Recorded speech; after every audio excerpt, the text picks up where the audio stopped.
Do you regret quitting? Do you plan to return to Geometry Dash? Have you ever hacked a level in your career? These questions and more will be answered in this video. Make sure to stay tuned and subscribe. All interviews are now on Spotify. What's up, guys? I'm Nswish. I'm the former top 1 Geometry Dash player, and I'm best known for completing the entire top 75 back in 2020, and I also got voted the best player for that year. Heck yeah. Nice to meet you, bro. How are you doing today? Nice to meet you. I'm doing all right. Got a lot done today. I'm actually moving into a new place like tomorrow, so I got like a lot of packing and shit to do. Oh yeah, I feel that, bro. I've been pretty busy with that, but I've done that recently. Actually, it's a it's a hassle. I understand that for sure. We had to pack me and my girlfriend's stuff. Like I was living in one house, she was living in another one. It is a process. I understand that. So I just want to quickly ask you, because I know you have like a new username on Discord. Do you prefer going by Bunny or Nswish? Just for like everyone knows. Nswish is fine. Yeah. Nswish. Okay. The Discord username, like that was just like kind of for fun, but people know me by Nswish, so I'll refer to myself that way. Cool. Sounds good. Sounds good. I just want to make sure, because I've seen a lot of comments. Make sure they know. But okay. So first question I like asking everybody: are you mentally healthy? Am I mentally healthy? Damn, this is giving me flashbacks from the Secret Way interview. Oh my god. You know, I'll be completely real, because I mean I don't really have anything to hide, but lately I have not been mentally healthy at all. The past couple of months have been like the hardest of my life. I got so much shit going on, don't really know how to deal with it. But I am happy to say that like lately, like in the past couple of days, like with moving and everything, that was also pretty unexpected, but I think it's something that will help me in the long run, just like getting not necessarily like a full fresh start, but just like something new, something different, just to like keep me going a little bit. So I haven't been doing great, but I'm hopeful. That's good. I'm happy you're hopeful for that. Like, I mean, like definitely a new start would definitely help with a lot of that, you know. And you need to reach out, feel free. We will help you. I will help you if you need it. Feel free to do that. But yeah, I feel like definitely a new start is the right direction to go. So I'm the same way, bro. I need a new start soon as well. It's so much going on. I definitely need to figure something out, because everything's piled up on each other.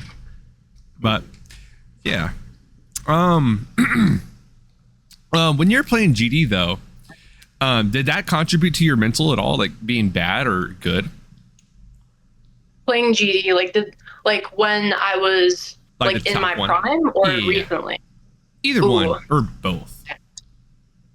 I guess it's kind of hard for me to answer like back then, because I don't really remember all that much about like how I felt or who I was back then. I think GD was something that gave me something to do that was gratifying and it felt accomplishing. Just I don't know, knocking off the demons like one by one, like learning them, the whole levels like that. That's a really satisfying process for me. So in that sense, it gave me something to do.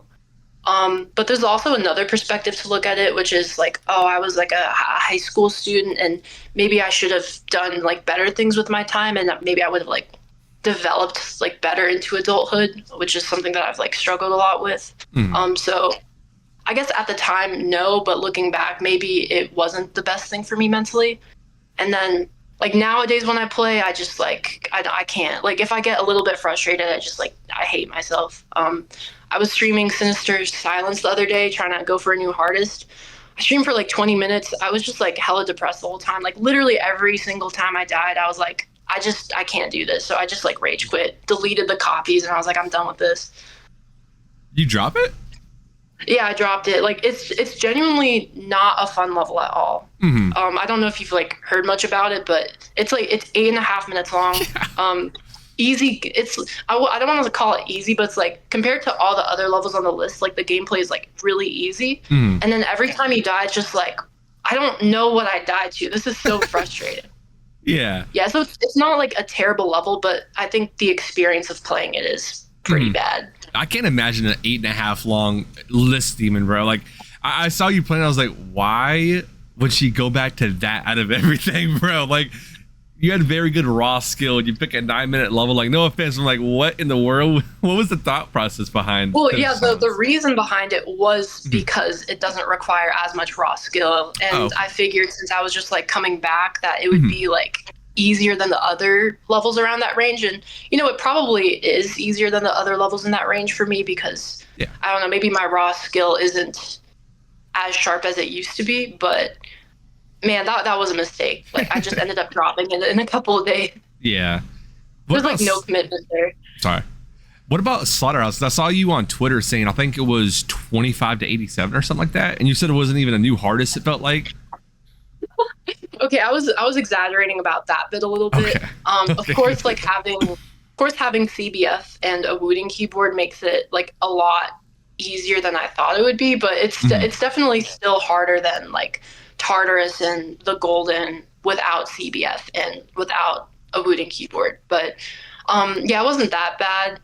I was considering going for it just because like I regained my consistency like very fast on it.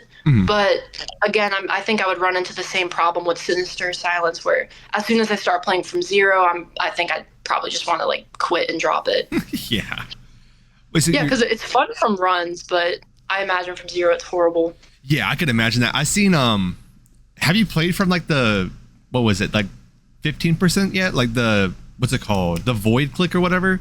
Hold on, I can draw it out actually. The little platforms that are like kind of like this. Oh, the impossible timing. Yes. Yeah. Dude, that click is impossible. I swear it was never that hard before, but like coming back to it, like it's just impossible. I'm pretty sure Doggy said it was buffed in 2.2, like by the update. That would make sense. Okay, because I swear that like was never it was just free before, and now it's just the top one most impossible timing of all time. Yeah. I did a couple runs from like 16, which is a little bit before that jump, and I think the best run I got was, I don't know, End of River. So not like a crazy run, but it's decent. That's still really good. That's still really good. So you talked about relearning it. How, I'm not like too caught up on like when you, like around the time you quit. So how much progress did you get before you quit Slaughterhouse? Oh, on Slaughterhouse? I had the level in 3 runs. I had like, I forgot if it was like 40 or in the 30s, but it was at the very end of the wave. Like the end of the first wave is like easy because it's just like spam and then like 2 clicks, but I somehow died there, which is unfortunate, but that was like one run. And then another run that I got was 25 to 76, which is a little bit less than the run that I posted on Twitter, but that's still like a good chunk of the level. And then I also did, I don't think I ever did 49 to 100. I think I got close a lot, but I think my best run was 58 to 100. So I had it in 3 runs back then. Still really good. Those last few clicks in the last key were insane, bro. Like, aren't they like 60 FPS frame perfects as the last clicks? Oh, all of them gotta be. Like, I swear that's another part that I don't remember being that hard. But when I came back to it, I was like, I can't time these jumps. Like, no matter how hard I concentrate, no matter how much I practice it, like, I just can't do these jumps consistently. I remember when I was trying to do my 49 to 100 run, I think I died at the last cube like 50 times, which is less consistent than I was at it when I first started playing. So I don't know what's up with that, but I think it just speaks to the difficulty of the ending. Yeah, for sure, bro. I don't know if 2.2 just made Cube harder, but I literally feel like such a difference with Cube. It's just the hardest thing ever. Like, I don't know if you ever seen Ant Gamer, but he also, I think it was 2 Cube deaths already at 95, and Squishy Man as well. I think everyone's dying to 95 suddenly after 2.2. It has to be nerfed, or not nerfed, buffed somehow. Buffed, yeah. Yeah, that was that people died at before, but it seems like nowadays people are just like, it might be the hardest part. I'm not sure. Very well. Last cube? I mean, for me, like towards the end of my 49 to 100 run, like I was more consistent at River than the last cube. That's actually kind of crazy. I mean, granted, I did practice River a lot more, but still, like, I don't know. They're different parts. For sure. Yeah. They seem... Dude, I can't imagine doing the last cube, bro. Like, that level just still seems impossible to me no matter what. So back to like your origins of GD. How did you get into the game originally? How did I get into the game? Okay, so I had a friend who introduced it to me. He just had it on his iPad. I think I was in like, must have been in like 4th or 5th grade, probably 5th grade. Mm-hmm. I think this was right before 1.9 dropped. So like he introduced me to the game. I wasn't like into it yet, but I was like, oh, like that's cool. And of course, like I tried it. I wasn't any good because obviously it's a super difficult game for beginners. Mm-hmm. But then a couple of months later, when 1.9 came out, I was reintroduced to it. I don't remember how, but I think with the Wave game mode, I looked at that and I was like, wait, this is so cool. I gotta try that out. So I reinstalled GD, and I don't know. I guess the rest is history. Heck yeah! How fast did you start getting good? How fast did I start getting good? I would say I had a pretty good skill progression given the time. I know like nowadays I would probably be considered like a trash player or like given my skill back then. But back then I was 60 hertz, mobile, mouse, like no CBF. I was nerfed in pretty much every way. So I started playing in early 2015, I think. And then I think a little over a year later, I don't remember what month. It was probably like middle of 2016. That's when I beat Acropolis. So that was like my first like pretty decent achievement, I would say. That was on 60 hertz too. And then in 2017, this was like very early 2017, I got a PC and a 144 hertz monitor, and I knocked out Cataclysm so fast. That was my first extreme. So it took me about 2 years to get to an extreme. That's pretty fast. I know for me, when I started playing way back in the day, I don't remember what year it was. I think it was like the start of, I don't know if you've ever seen Corey Extension, but I watched his video and started playing the game off of that. And bro, I think I spent 2 full days on Stereo Madness. It was 2 days? Bad, bro. I was like, I don't know what it was, bro. Like, game just started off so hard for me. Damn, and you're still playing? Not really. I mean, you still play? A little bit. Dude, I would have uninstalled after that. Not gonna lie, but yeah. Hey, you pushed through, right? Yeah. I mean, I've beaten like, I don't know if you've played Titan Complex. That's my hardest now. But next I'm going for... that's actually pretty hard. Yeah, that was fun. It's my favorite level. And Stalemate Redux. Those are really fun. I recently beat Stereo Extremeness. I don't know if you've seen that level, but yeah, that level is just literally Cuban robot. Level? Yes, bro. It's just Cuban robot. It's not fun in the slightest, bro. Oh, it's not fun? Oh, I was about to ask, like, is that fun? Like, I kind of want to play it, but I'll take your word for it. You can try. I'll avoid that. You could try it for sure. Maybe I'll try it, but it's I got really, no expectations for it. It's really choke point heavy. Like the mini robot at like 70, it's just, I think I had 30 deaths at that part alone. It was horrible. And then like from 0? Yes. Oh, dude, that sucks. Yeah. And I had like 5 last ship deaths too. It's so weirdly balanced. It was like the first cube, there's like 3 big choke points in it, and then there's not really anything up until the 70 robot that was really hard, and then the last ship is just silent suddenly because it's just like there's so many weird, like, you go, how do I say this? There's so many weird trajectories you have to do. It's like straight fly, like this kind of thing. You have to, I don't know how to explain it, but it's like it's very different gameplay right next to each other when you have nerves. It's so easy in a start position, but from 0 it's just horrible. Yeah, I'm trying to imagine that gameplay from how you described it. It just sounds evil. Like dying like over 30 times past 70 with a impossible last ship. Like, oof. Yeah, bro, it was terrible. But I mean, it was worth it. I had to increase my skill a lot. I mean, I'm not really playing after that, honestly. I've just been doing interviews and working on videos. That level just got to me a little bit. It was a lot. Yeah, chill. Playing GD levels versus interviewing, what do you like more?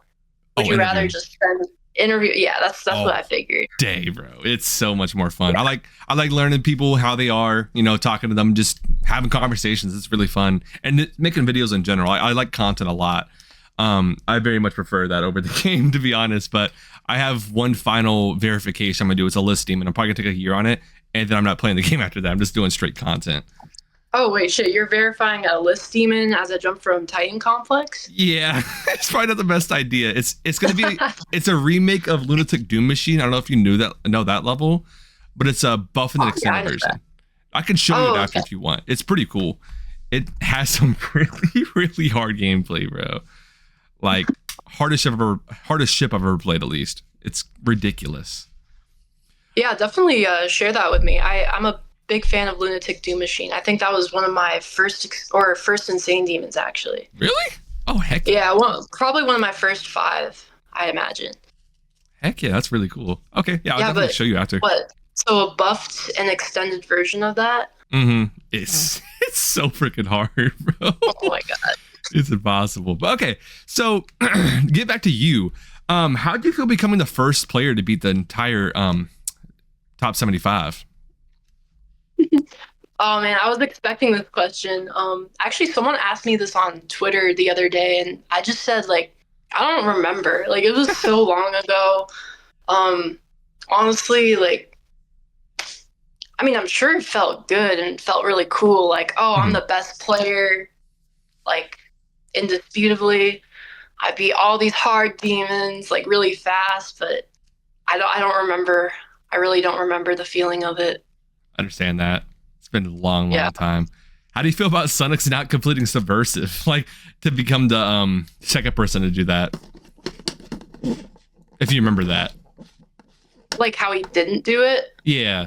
Remember he had just Subversive left, that's it, and then he would complete the top 75. Do you even like remember that happening? Yeah, I think he had like the top like 49 complete and he just needed Subversive. And he just like it was top 40? 49? I think at the time it was like top 50. I don't think they did the 75 150 back then. Okay, my bad. But yeah, it was, I don't know what was going through that guy's head when he decided like not to do that, because he had already been like a bunch of levels that were way harder than that. Like I'm sure Subversive probably would have taken him like probably a day max, but I don't know. I don't know how bro's brain works, but like if I were him, I would have done that. But well, obviously, because I ended up beating the whole main list. But I guess Sunix is just built different. Maybe he just doesn't care. For sure. But I think we all would have liked to see it, but because that would be cool. Yeah, I mean that's how things played out, I guess. Sunix has such an interesting history, bro. It's crazy. I mean, he started with just doing like 20 different versions of Bloodbath to do an invisible Bloodbath, and then changed his name, then started beating everything on the list. I don't know. They have very interesting. Have you beaten Subversive yourself, actually? No, I haven't. I actually did a practice run of it because I wanted to see like what Sunix was avoiding. And I'm like, okay, I get it. Like the gameplay's kind of bad, but it's not that hard. Yeah, it's just long level slop. It's not like terrible. Yeah. I'm pretty sure he had to beat like a Team Z or something like that. Like that level's, goodness gracious, is bad. I understand why Subversive was the stopping point. I don't know.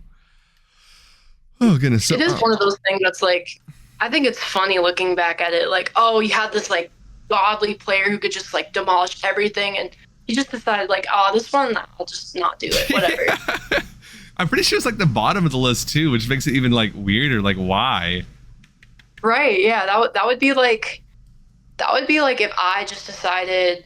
Like I beat Fabrication as my last list demon, and I think that was like 60th, so pretty low on the list. Imagine if I was just like, I think I died at 99 on it. Imagine if I just given up, then I was just like, yeah, fuck this level, I don't want to play it anymore.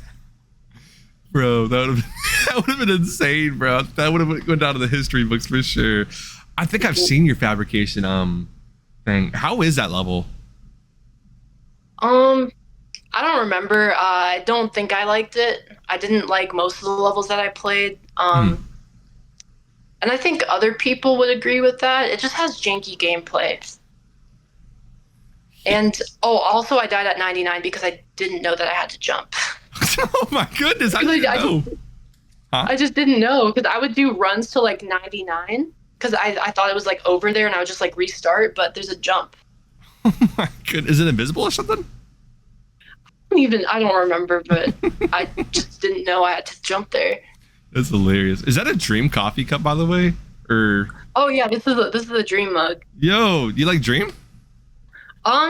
Not really. I mean, I've never been a Dream fan or watched Dream. I just kind of I like the logo. Like It's the logo, really cute. Yeah, it makes me happy. It's really cute. Heck yeah, I like that. That's awesome, bro. Yeah, I was into his content for a little bit. I've seen so much drama with this, so I just stopped watching it myself. But I understand that. So when you're first coming up, or like when you got like really really good at the game, was there any like big players that inspired you to get that good, or is it just like a passion?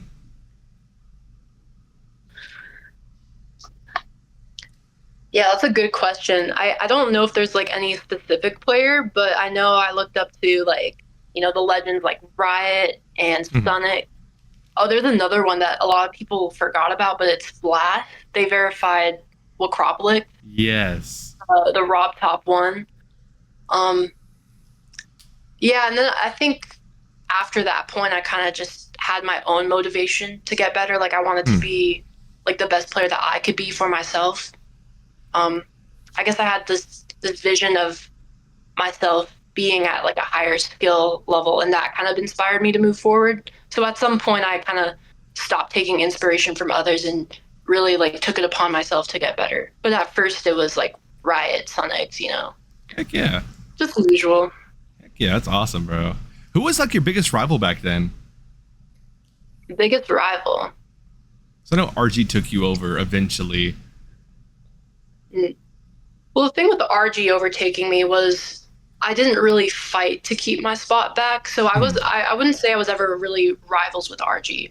RG sort of came in, or I mean, they were like a really good player like while I was in my prime, but I think they really took off like after, and that's when they overtook me. But I wouldn't call that a rivalry because I wasn't like actively playing the game at the time.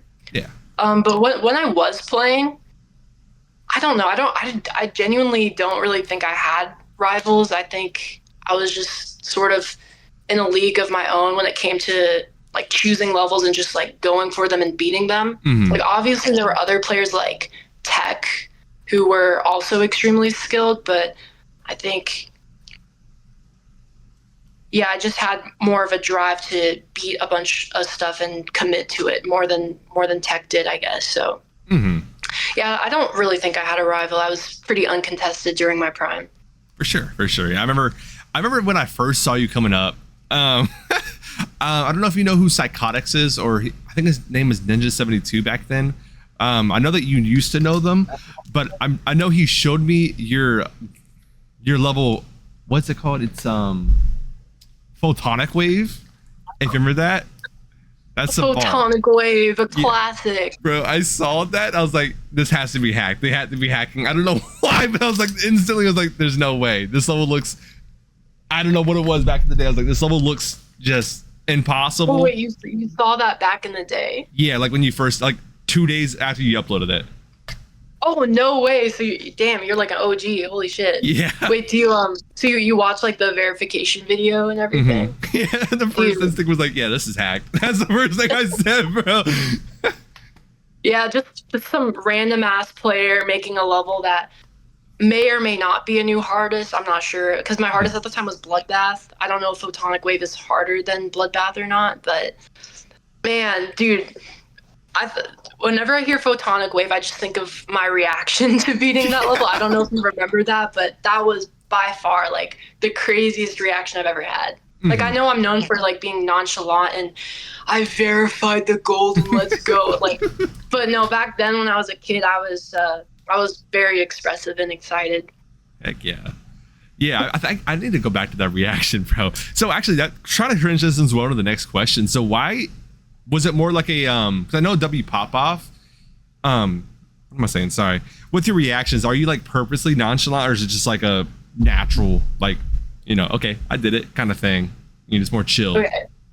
So for the nonchalant reactions, those are like completely genuine as far as I'm aware. Like maybe there was some part of me that wanted to like be chill about it to be cool, but I don't remember thinking that. I think sometimes I would beat a really hard level and just not know how to react to it, or my heart would like pound so much that like I didn't want to like speak because that would, I don't know, I just want to like chill out after I beat a level. So I don't really know the reason behind it. I definitely wouldn't be like that anymore if I were to beat really hard levels again. And I wasn't like that in the beginning of my career either. I think like during my prime was when I started to be like really nonchalant, I guess. Probably like the next level's coming up. Okay. Done it. So I know, like, I don't know if you've seen W Popoff and Zoink's like takeover, but W Popoff, when he was interviewing with Secret Way, he was talking about how, because he's very nonchalant. Like, I don't know if you've seen him verify Amethyst. He's like literally like 2 top 1s in one day, like didn't even react. Top 1s in one, yeah. Yeah. He's saying like when he would react, like he gets embarrassed if he like overreacts and stuff. I was like, wonder if that's like a contributor to that or no. Now that you mention it, it very well could be, because I remember on my Zodiac completion, I had a really passionate reaction towards it because it was the most difficult mental grind I'd ever experienced. And I remember people in the comments being like, oh, why does he sound like a 12-year-old, blah, blah, blah. And that kind of like offended me. So I'm like, dude, maybe I shouldn't like get excited anymore. Dang, that freaking sucks. Possible. Again, I don't remember everything, but people did say that, and it kind of hurt me. Yeah, I know nowadays. Like, I used to think a little bit of the same way, but honestly, when I beat a level, I'm so relieved. I just start screaming my lungs. I don't know why. I start screaming either way. Like I'm a whole 23-year-old man. That's the best way to do it. Heck yeah, bro. It's just you the most. You gotta let it out. Exactly. Celebrate. So much time went into the thing, But yeah, I mean, I understand that. So I meant to actually go back onto the Photonic Wave discussion. So what inspired you to build that level in the first place, if you remember? Right. There's a creator contest. I forgot like which creator it was for. It's probably in the video if you could still find that, but it was for a creator contest. And I really liked Wave and Nine Circles gameplay, so I wanted to make a level based off of that. And I liked the Sonic Blaster song, so I used that. Yeah, I don't know what else, because the decoration process and the gameplay making process, that was so long ago that I don't really remember. There is one detail that I do remember though, and it's that some of the decoration is actually stolen from Mannix or Laser Blitz. I forgot who it was, but it was like from I stole this like pillar decoration from Blade of Justice and just spammed it all over this memory part. And that's probably wrong of me to do, but I was like 14 at the time, so I just didn't care. Yeah. Yeah. That's crazy ball, bro. What? Yeah, I don't know if you would agree with me if you like watched the video over, but I think you can see how like my creating skills kind of improved over time, because I started decorating like the beginning first, and it was kind of like, it's not terrible. I don't want to like call my art bad or anything, but it wasn't like as clean as the second half. Like I genuinely was proud of like the second half decoration, like for its time. Yeah, I think very clean. I did have to watch it right after. I'm gonna write a note to do that real quick. Rewatch. Wait, so actually, speaking of that though, did you win that creator contest, if you remember? Oh, definitely not. No, because I'm pretty sure it was like a big creator, so there were like a lot of good entries to it. And while mine wasn't like terrible by any means, like I'm not a top tier creator, Yeah. I was just trying it out. Yeah. Did you end up building more levels after that? Not decorated ones, just any level that I built after that was just a layout. Yeah, so I think that was like 9 years ago almost. 9 years ago that I built that level, and I haven't made a new level since. That's crazy. I've seen you on Twitter. You made a few layouts recently, so do you ever plan on getting those decorated? Oh. Yeah, no, I have these crazy like ambitious ideas that, I'm going to make these layouts and I'm going to learn how to decorate them, and I'm going to be like the best decorator in the world, and I'm going to get these like rated or something.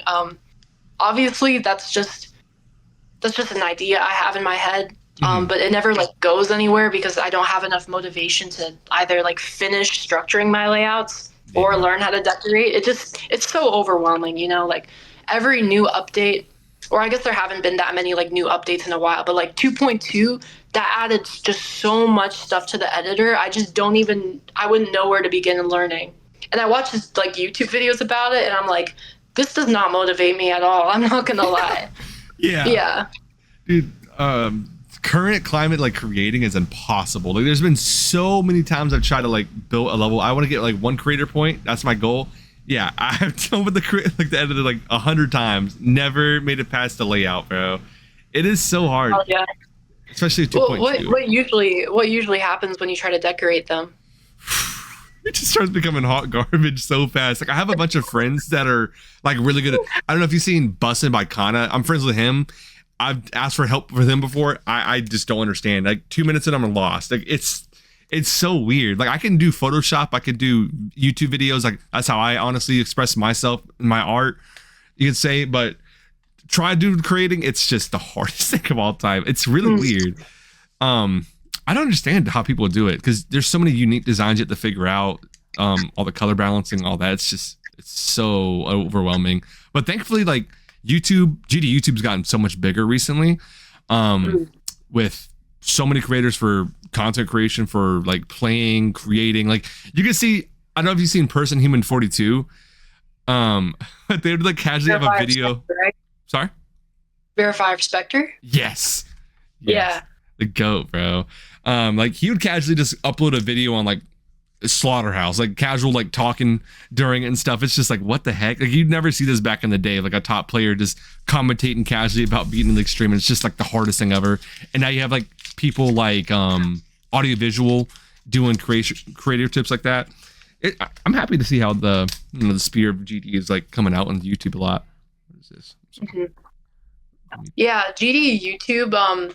That was never really something that I was that invested in back during my prime. Like I was a player. I liked like watching people's completions and reactions and oh, you're just okay. Gotcha. Sorry, my girlfriend texted me. I thought you were leaving me for a second. No, I was like, don't worry. Gotta finish this interview. Wait, what was I saying? Creation or sorry, YouTube back in the day when you were playing. Right. I feel like, I mean, there was good content out there, but I just wasn't the kind of person to like want to watch it. But now, like with like I'm a big fan of these interview style content, like with Blues the Dasher podcast. I was a guest on that. That was pretty fun. And then Ben Carr, like that's a good idea, but of course maybe not the best person to do that. But hey, we got you now, and you seem much more fit for the job. I'll say that for Thank sure. you. I appreciate that. And reading some of your comments, it seems like everyone agrees with that. So thank you. You're doing good. Thank you so much. Yeah. Yeah. No, I really like content that like interview content where you get to like talk to the players and really like get inside their mind and see what's up with them. Because that was something that you wouldn't really get much of a taste for before. Like I'm very, very happy. Like Ben Carr, I think Kane started it way back in the day. He's kind of weird though, I'm gonna be honest, but that was always just credit Secret Way for it or Ben Carr for it, starting the whole trend. Because like really, that's the kind of content I would always watch as well. Like I don't watch much GD, I don't play much GD, but I've always grown up on this game, so I have a lot of like knowledge of it. I know a lot of players, I know a lot of creators and stuff, so I know all this kind of stuff. So I feel like it's kind of my passion now. It's really fun to talk with people and like learn and like pick apart their brain, what happened here, what happened there, because you don't really get the full grasp if you just watch like someone beat a level or create a level, like just see a showcase of it. Like if I ask you like how you know how it was being the top player, like I ask you these kind of things, you never know that before. Like it's really, in my opinion, it's really interesting to see how, because these are all like 10, 11 years ago, 9 years ago, like it's been so long. And to see how a person like matured over time as well, it's really interesting. Because like, what's his name? Hold on. Not Raisin 717. Chris Credible. I don't know if you've seen him back in the day. Wait, Chris Credible. Yeah, I didn't watch him back in the day, but I did see his recent upload. Yeah. To see that, yeah. Yeah, bro. It's like crazy. What were you saying about him? Yeah, like he used to be a kid on TV, like doing GD challenges and stuff. Now he's a freaking rapper. Rest in peace, his father. Hope if you're watching this, Chris, hope you're doing all right. But seriously, like it's crazy to see like how you can go as like a little kid and now you're doing this and that and that and that. And I don't know. I just think it's really interesting how things progress in life. And yeah, so I like these interviews a lot. It's really cool to see. Yeah, I imagine if you interviewed all these players a couple years ago, it would probably turn out completely different. Like if you interviewed me back in 2020 when I was in my prime, actually Aeon Air did an interview with me and a couple other top players about like what it's like to be a top player. Dude, I was just a complete like loser chud the whole time. I didn't have like anything to say.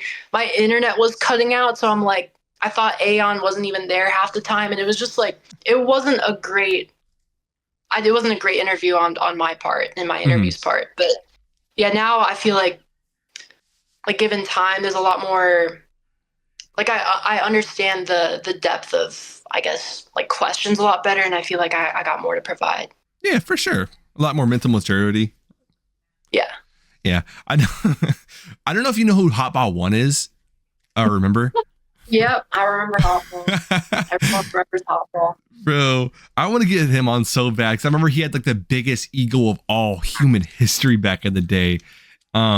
He became a Fortnite Pro. I haven't seen him since, but yeah, I can only imagine the difference between then and now, bro. Dude, that would be such a score if you got Hotball on here. Has anyone even heard from Hotball in a while? Not that I've seen. I've wished. They're just like off the grid completely. Yeah, from what I've seen, I might try to get in contact with them because I have a few people that have really obscure connections. One person I want to get, which is kind of like a weird pick. I want to get Combined. I don't know if you remember. I think she goes by She now, but I don't know if you've seen anything. I've seen they've been on Steam recently, so I'm gonna try to hit them up somehow because they are really. I feel like there's a lot more history in Combined because I don't think they ever voice reveal. I don't know if they ever do anything like that. So I really am interested. Right? Yeah, they were a really OG player. That was when like verification and completion videos, they didn't like require like clicks and audio and whatnot. I think Combined verified artificial ascent, I believe. Right? Yeah. So that was a long time ago. Yeah. This is back Dude, that would be sick if you could get Combined, but if they haven't like voice revealed before, I don't know exactly how that would work out, but that would be cool. That would be cool. For sure. I know, goodness gracious. I know when Ben Carr was doing these interviews, he was very, what's the word? He really wanted to do people like, just to see what they would say. You know, he would want to interview like Qatar and crazy. I'm like, I'm never going to do that like that. I'm like, that's just a terrible idea, honestly. Yeah. I mean, I understand like being interested in what they have to say about things, but I think giving them a platform on YouTube is a terrible idea. Yeah. Like not a good look, you know? Yeah. And then if he interviewed Qatar, you just take the video down right after because that's all they did. They just kept striking more and more videos down. Yeah, because that's what Qatar does. Isn't Qatar like, don't they just... It's a serial striker. Yeah, they strike every video. Yeah. Thankfully, my friend made a video exposing Qatar more and they finally got their get back and they got the video reinstated and everything. It's pretty cool. Finally, someone did it. You know what I mean? Oh, seriously? Someone beat Qatar finally? I think his name's Yep Sauce. If I'm wrong, I'll put it right here. But yeah, someone finally won the battle. He had to use freaking ChatGPT to get past all the AI checks. They don't really manually check these claims, but you have to put your full address and name in it. But they want to not manually check it. It's kind of stupid. But someone did it. Life's good. Okay, so back to you and like your later prime. So how'd you feel about Space UK coming up? Dude, Space UK, I was just completely blown away by Space UK. I couldn't believe that this guy beat, like, was it the Golden, like, as his fifth demon? I was like, this guy's lying about that. There's no way he's this good. And then he verifies Slaughterhouse in like a week. And I'm like, and I play it. I'm like, this is genuinely humanly impossible. How does he do it? And then he beats the whole main list. And I'm like, okay, he's just trying to be me, but he's low-key cooler because the levels are harder now. What the hell? So yeah, I didn't look up to him because I wasn't really like a player anymore, but I followed him. I thought he was it's always interesting like seeing where like the skill in the game progresses, and like Space was like the prime example of that at the time, so I was invested in that. And of course, you know, he got exposed as a hacker, and at first I was like, wait, what the fuck? But then I thought about it for like 3 seconds, and I was like, yeah, that makes sense. And I didn't really like know what else to think about that. I was kind of like, I don't know, just like your idea, like your conception of this player and their skill just completely like disintegrates within like a couple seconds after learning that they hacked, and it's like, wow, that just wasn't real at all. Yeah, it was crazy figuring that out. Like, I can remember the exact place I was whenever when the video dropped. I thought it was a troll at first, but like seeing how, I don't know if you've seen like the demon list reacted or like responded to I think it was Colo. Correct me if I'm wrong. Colo sent them like the actual evidence word by word, everything was wrong, and they just said, "You're wrong." You are wrong. Yep, you are wrong. Yeah, bro. I really am curious if there's another like big hacker, because like, for the longest time, my friend would say like Zoink's 100% a hacker, 100%. He hacked Sonic Wave, he hacked this, hacked that. I'm like, okay, show me. He's like, I don't really have the time to. I'm like, obviously, very obvious that Zoink does not hack. Now you see what he's doing now with Heliopolis, all these other levels, streams them all. But for like a whole, say like 3-4 days, I was like convinced, like, okay, this is another hacker that's going to come out. Space got my trust like down the drain when that happened. It's, I don't know how the heck, what's the word? How he slipped under the rug for so long, bro.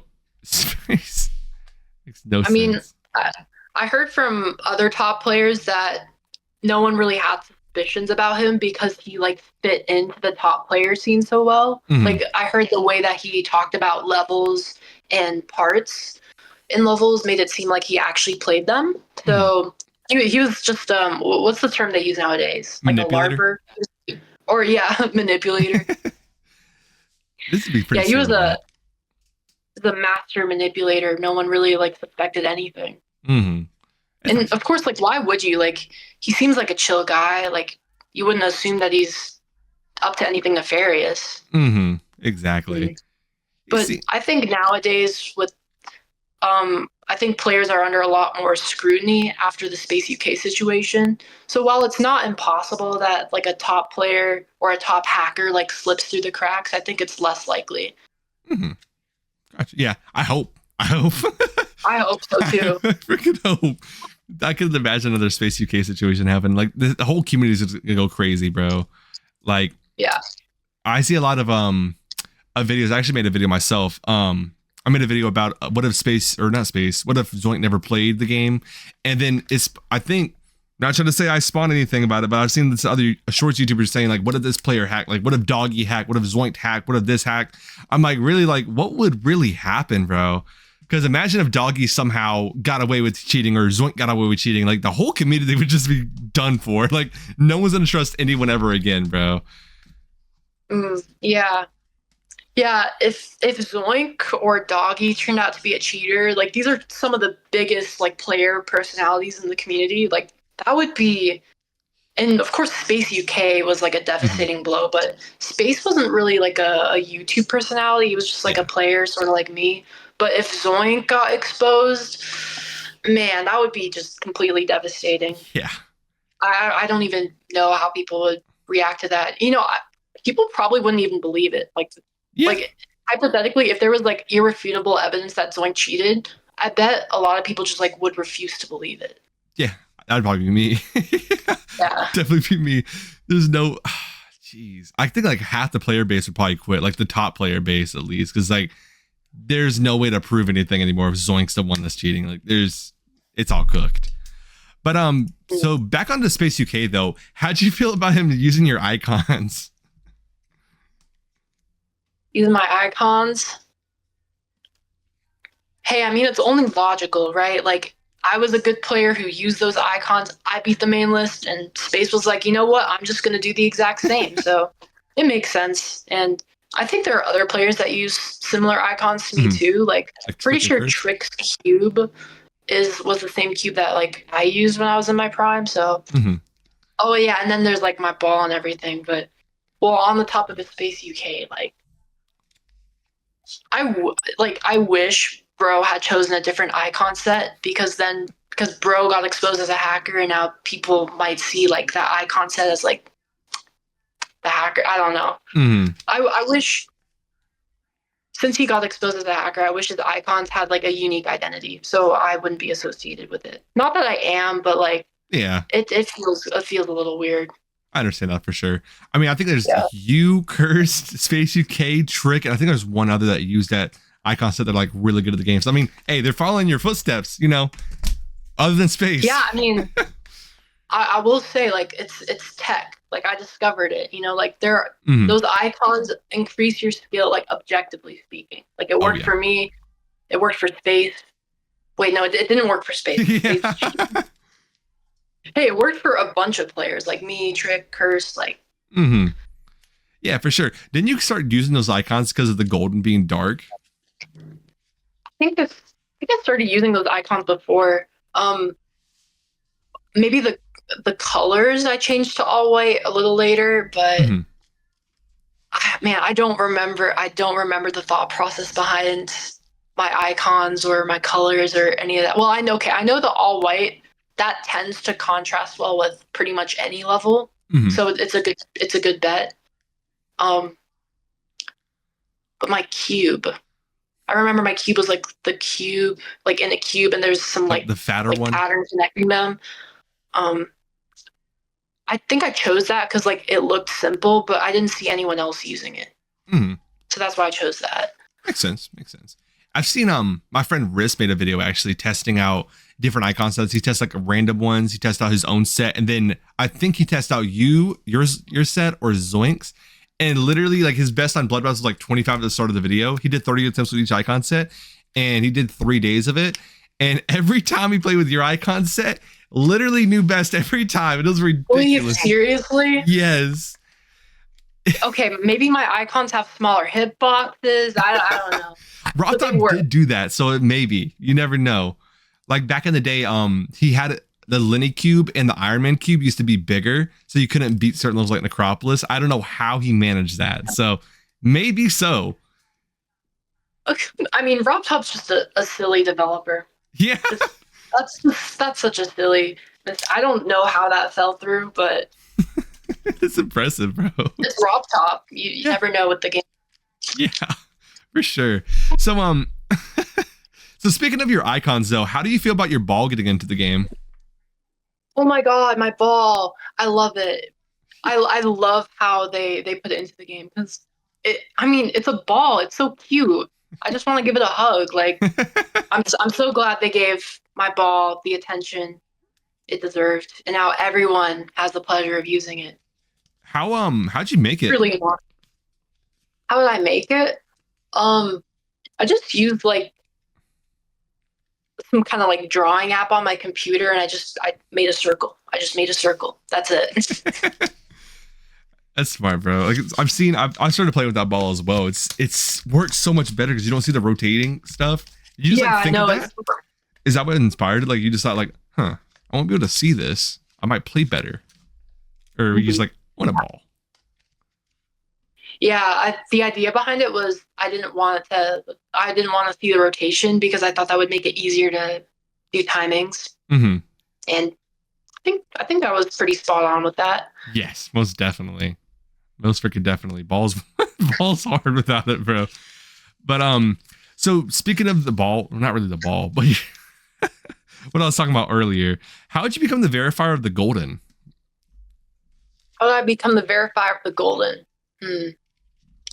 Well, I don't remember the specifics behind it, but I do know that the level caught my attention because of its decoration. I thought the decoration was beautiful, and I was like, if I could get my hands on this, that would mean like the world to me. And then I don't know, I must have asked Bo who made it, and I think they were verifying it before they gave it to me, but oh wow. I don't know, maybe they dropped it or something, and then I asked if I could pick it up, and they said sure, but yeah, I don't know. I think I just asked, and they said yeah. That's awesome. Did you hear about what happened to Bo, by the way? No, wait, what happened?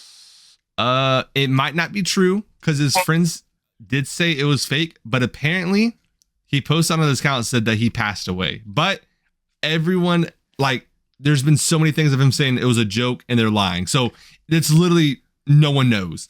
But it's been a report that he might be not with us anymore. But it's such a oddball situation. So I don't know, but that sucks.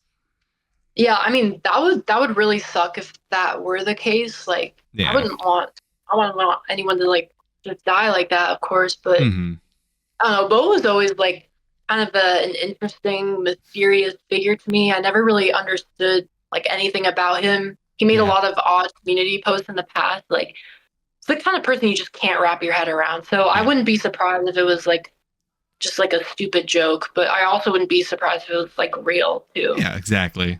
I sure hope it isn't though. Yeah, I hope so too. I mean, we haven't heard anything else from him, so I don't know. Hoping and pray is okay, but I think it became after. I could be very wrong, but if you ever seen VSC in one of the top of the level, there's like it's like a bunch of slurs up there, and I'm pretty sure people got mad about that, and I'm pretty sure that's what happened after. I could be very wrong. If you guys listen to this right now, correct me, but it could just be a cop out to get out, but I don't want to accuse anyone of anything because who knows really, you know.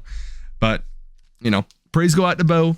Hope he's okay if he is, you know, here. But okay, but back onto the golden. So how do you feel about your reaction becoming a meme? Honestly, I think it is one of the greatest memes to come out of Geometry Dash, and I am so proud to say that that was from me. Like, I verified the golden let's go, you know, like I did that, I said that. It's really funny whenever I just see people like text that just like completely out of context, and I'm like, yo, or when people would be like really hard levels and just react with, I verified the golden, let's go. Like, it's funny. It's really funny. I'm happy you see it that way. That's really good. There was someone that had a crazy reaction. I'm pretty sure someone had a crazy reaction like private of the video because they were like, I don't want this to be a meme. I'm very happy you take it on the chin because if I had a crazy reaction like that and it became a meme, I'd be so happy too. That's such a cool thing. Did you expect to become a meme whenever you beat it, by the way? Or like when you saw your reaction? Or okay, I had a feeling that people were gonna eat it up and like make comments and jokes about it, but I didn't not expect it to like persist like even to this day. Like, people are still talking about that, you know. Yeah, it's definitely when you say it's like a meme, it's definitely like kind of a meme, but not to the same extent as like Nepesta's reaction to that. Like that's like full on meme that you would see like all over the internet. Mine's just like a niche GD thing. Didn't really affect my real life at all because, of course, well, I mean, with Nepesta, like, he's a YouTube personality with like his face cam and he's bigger reaction. Like, I'm pretty sure that like actually affected his real life. I remember him making a video about that. Very insightful. But for me, it's like, I don't know. It was comfortable for me. It was comfortable for me just like being like an internet meme, but it's not like too serious, you know, it's more just fun. Good. Yeah. I know Nepesta did go on about that because apparently he was getting harassed or something in her life.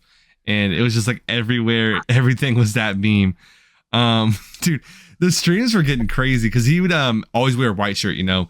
And there's one stream where he wore a black shirt, I'm pretty sure. And it became like a whole meme. Damn, I just know Nepesta like cheated on his wardrobe like that.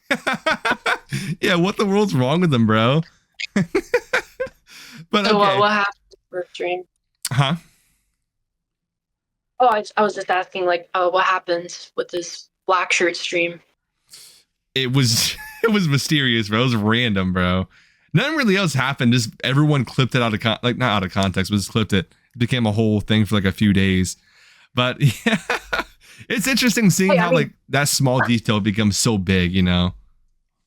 I mean, the white shirt is kind of a big part of his identity. Kind of like, I don't know, like my white icon set was. And if he changes something like that, like that's global news right there. Like, black shirt Nepesta, what? Breaking news, guys. Maybe on TMZ and stuff, bro. But okay, so back onto the golden though. How do you feel about it? How do you feel about it falling out of the top 75? Dude, it's bittersweet. What can I say? Because on one hand, I'm like, all of these achievements that I had back in the day are just like falling off one by one. Like like my achievements mean nothing anymore. But at the same time, it's so cool, like seeing how far players push the difficulty ceiling of the game. Just I never could have imagined that it would get this far. I can't imagine what it'll look like 5 years from now. Might be completely unimaginable stuff. We don't know. But But yeah, that the cool thing about like levels like that falling off the list is that I don't know, the game's getting harder, players are getting better. I think that's pretty cool.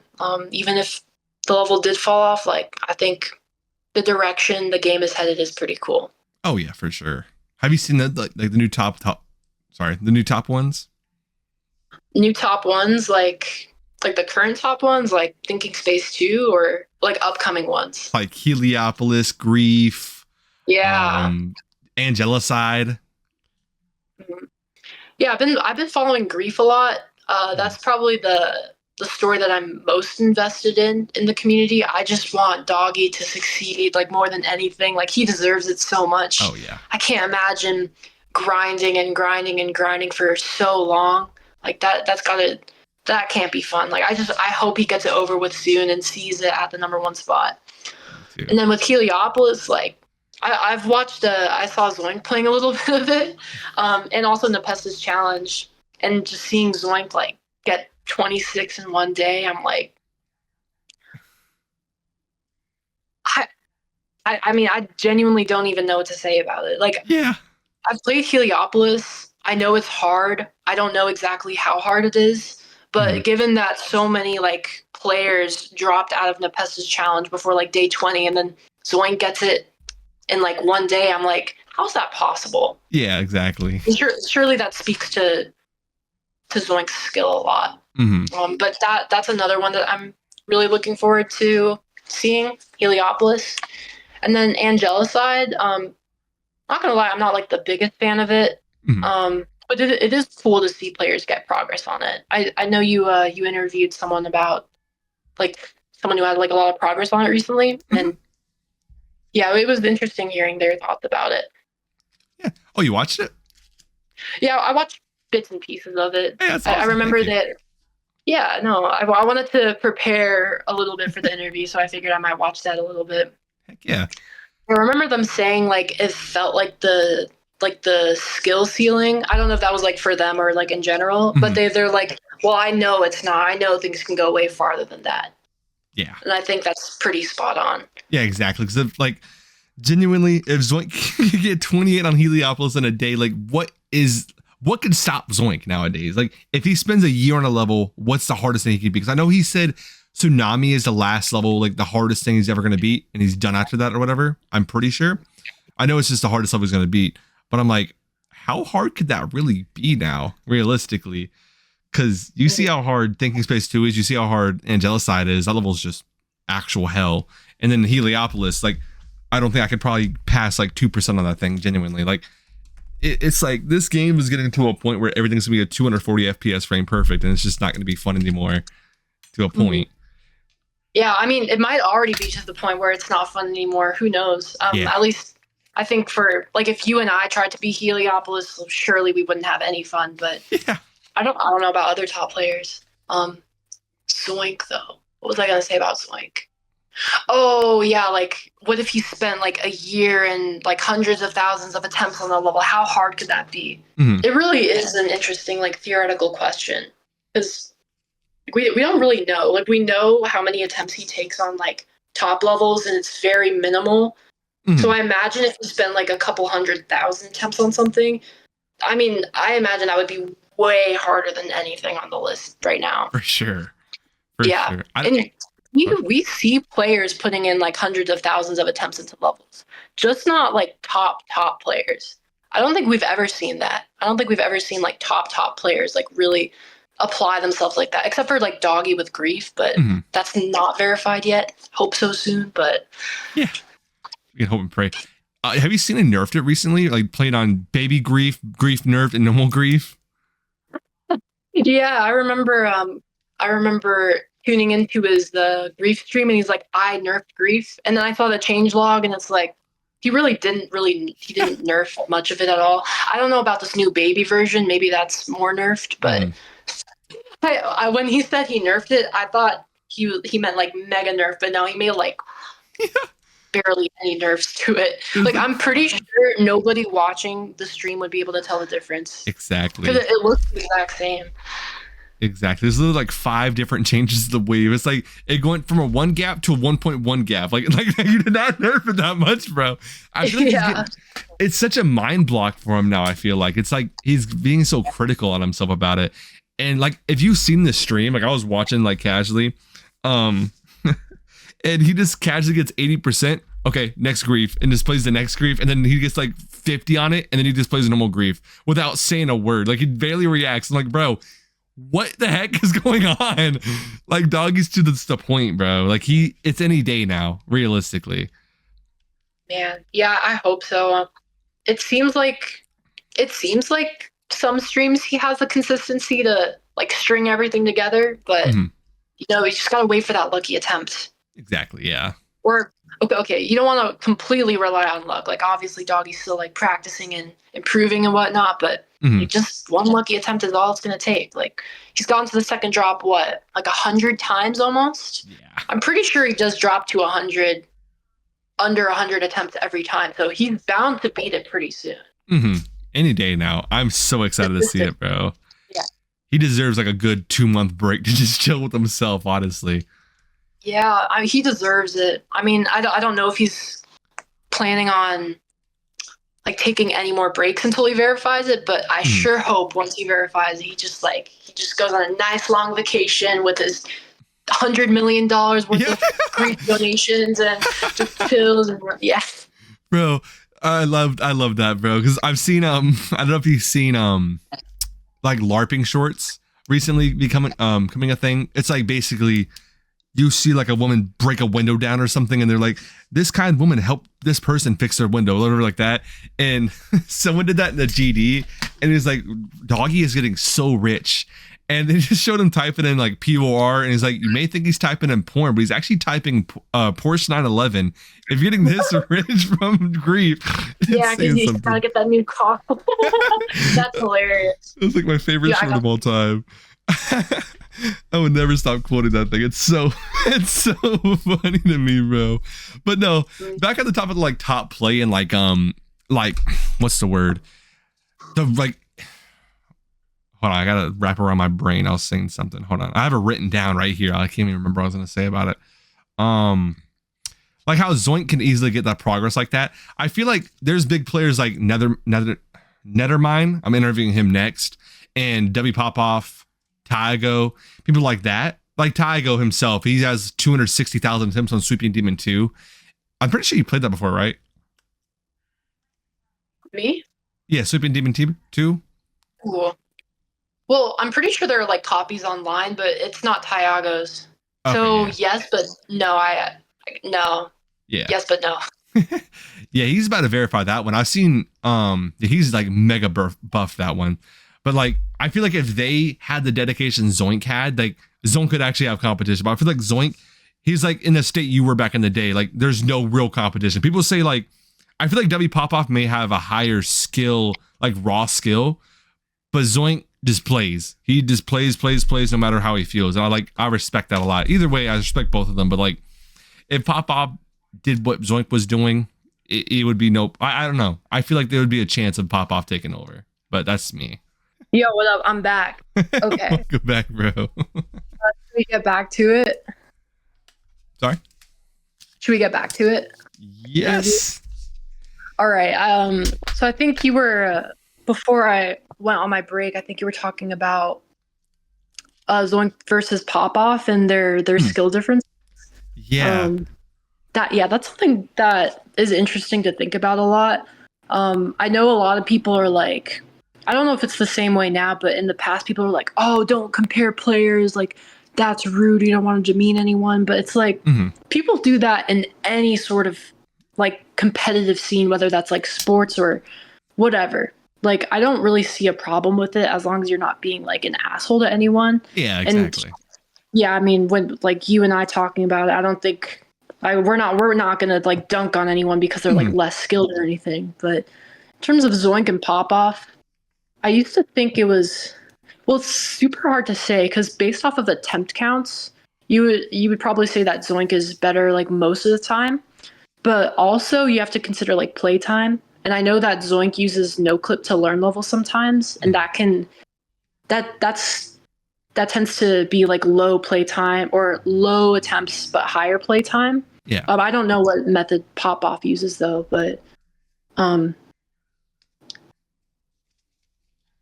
mean, I don't know. I don't know what to say. I mean, I can't really see an argument for Pop Off being better than Zoink. I know you said something about raw skill, but I don't know exactly what you mean by that. Like, what do you mean when you say that Pop Off might have more raw skill? Like attempt counts. I mean, that was more of an argument back before he like took his big break that I've seen. But gotcha. Honestly, now probably not, because someone joined us on Heliopolis. But I mean, I don't know. I might have to see more from Pop Off to really like have a better idea of it, because you know his big break. I mean, he came back to the game and literally played Slaughterhouse for like 20 minutes and beat it. I mean, I don't know. I've seen Doug. Okay, well, Pop Off is just Slaughterhouse God. Like that guy, I don't know how many times he's beaten it, but it's got to be like at least like I think hundreds at this point, something like that. I don't understand how you can do that. It's actually ridiculous. You've seen tricking Pop Off did on Deathlink as well. Yeah, they just beat the same attempt. Like that is crazy. I don't understand how it's possible, bro. So, okay, back onto like the golden kind of topic. How do you feel about Amethyst being like the sequel and it being out now? You know, the whole level. I mean, it's chill. It's a cool level. Looks all right. Don't really think much of it. Not really a player anymore, so I haven't like attempted it. But I've heard bad things about it from the only victor of it. So, I mean, it's kind of, we don't really. I mean, we don't really know if the level's like, is it okay? Like I remember when Avernus came out, people were like, "Oh, this is like the worst thing ever." But over time, more people beat it, and they're like, "Oh, this is cool." I mean, maybe it's the same case with Amethyst, where like Zoink being the first person to beat it, he's like, "Oh, this is terrible," and maybe a couple other people will beat it and say this is terrible. But maybe people will get like better at the game and be like, "Wait, this is actually not that bad." Who knows? Yeah. I think it's a decent level. It's not like super memorable to me, but it's not bad at all. To be honest, the only reason I remember is because those. I mean, honestly, TS2 and Amethyst are like very not notable in my opinion. I like Flame Wall a lot, but those two just kind of I don't like either of them honestly that much at least. Yeah. Especially the Amethyst starting with like 240 FPS frame perfect. Like that's ridiculous. Oh man, I hate when levels just start with the impossible reverse click. Like it sucks for the players to play because they're just wasting like 70% of their attempts on one click. And it's also boring for viewers too because they want to see players get far. And if they just die at 0 every attempt, then they're not going to get far as often. Exactly. Like I wish people would stop doing that. Yeah, exactly. Like Coloretta, Unknown, those levels as well, they all do it. It's like, dude, why? What is the purpose? Like, literally, it's just an attempt eater. It's not increasing the difficulty in any productive way. Makes no sense. Or unnerfed innards. Oh, yes, I'm gonna get into that soon. Do not worry. I have a few questions about that. Oh my goodness, that level's so cool. But goodness gracious, hold on. I got a question, not a question.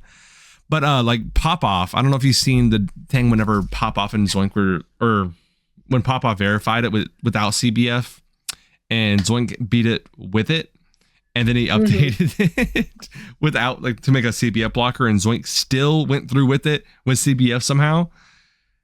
It's just kind of crazy, but that kind of like transitions a little bit into the next questions. I know back in the day, I'm pretty sure I could be wrong. Correct me if I'm wrong, but you used FPS Bypass whenever it started coming out.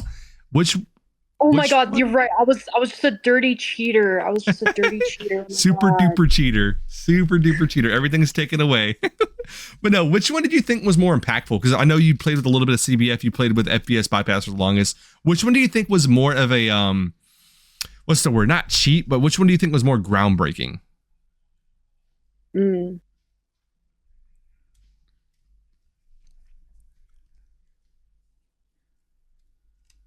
Okay, for me, I would say the FPS Bypass was more groundbreaking because I went from 144 hertz to 240 FPS Bypass, and I think that's a bigger difference than 240 FPS, like, or 240 like like I guess ticks per second. I don't know what phrases they use anymore, but I feel like the difference between 144 and 240 bypass is bigger than 240 and CBF. Mm-hmm. For sure. For sure. I think that's just naturally how things go. I think everyone would agree that 60 FPS to like 120 is a huge difference, and then 120 to 240 is like there's a difference, but it's not like huge. Mm-hmm. And then 240 to CBF is like there's just some kind of gameplay where it doesn't make any difference whatsoever. Yeah. You know, like with I think CBF, like ship and wave are noticeably easier, but everything else is like, well, I don't know. Yeah. And I've seen like even examples of CBF making some parts like impossible or even harder. Like, no, I know you say play Slaughterhouse. I was trying to think of the part. I've seen a short. What part is it? It's after River. They somehow it's a CBF frame perfect, which I don't even understand how that's a thing. It's like a 480, I guess. You could go through one of like the things. I don't know. CBF. Honestly, at first, whenever it came out, I know this is a hot take. People are gonna hate me for this. At first, I was like, "This is a cheat. Why the heck are people using this? This is stupid." I finally became a club of the enjoyers of CBF after like 3 months of it being out. Honestly, I was like, "This is crazy. Why is this like?"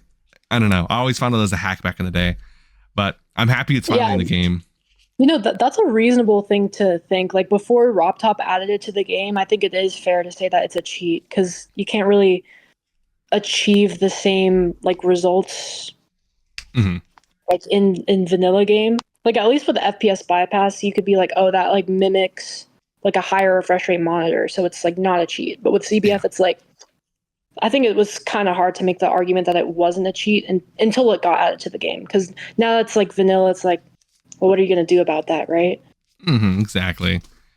I think the one he added as well is also worse somehow, but I don't even know why. Yeah, that's what I heard. I hear everyone be like, don't use click between steps. It's horrible. Just use CBF or click on steps instead. I understand how RobTop's an interesting man. I'll just say that. He's so They should really analyze his brain under a microscope and see what's up with it, because probably just gym. You seen how buff that man is now? It's crazy. Wait, is he actually just a gym bro? Yes, he is giant. My god. I mean, I've only seen one photo and he's like muscled up, double, like everything is, he's giant. I was almost say he's a big guy. I don't want to be like weird like that, but he's a big guy. He's strong. So, so whenever you started using FPS bypass, I'm pretty sure they outlawed it on the demon list. How many levels do you have to rebeat after it got classified as a hack, if you remember? Well, I didn't have to rebeat any of them. I know I rebeat a couple of them, like Bloodlust and some other top 10s, just to get list points. Yeah. But then at some point they allowed it, and then all of my records got added, so it was kind of pointless to do that. I was like, well, they should have just allowed it from the get-go, because if they did that, then I would be more famous. I would have been top 1 for longer, and these corrupt demon list mods are just fucking up my life because they don't like bypass. It's just crazy. But I didn't have to rebeat anything. I just wanted list points. Sure. It turns out I would have gotten those anyway had I just waited a couple months. Yeah, that's just I'm scared about that, bro. If I beat something like that on the list and randomly I have something enabled that's gonna like delegitimize my record, like, dude, what is the point at that point? Like, it's just crazy. Pretty sure Mega Hack has a rule set button that prevents like non-allowed hacks from doing that. So okay, that's perfect. I didn't even know that. Yeah. Hey, that's good to know. Yeah. So okay, I'm pretty sure this is gonna be a no, but have you ever hacked a level in your career? It could be like like way back. You know what I mean? It doesn't have to be like when you're in your prime or whatever. Like just general, like in purpose. In general. Yeah, I'm actually leaderboard banned on GD. I posted some videos on Twitter of me, like, I think I was no clipping map pack levels,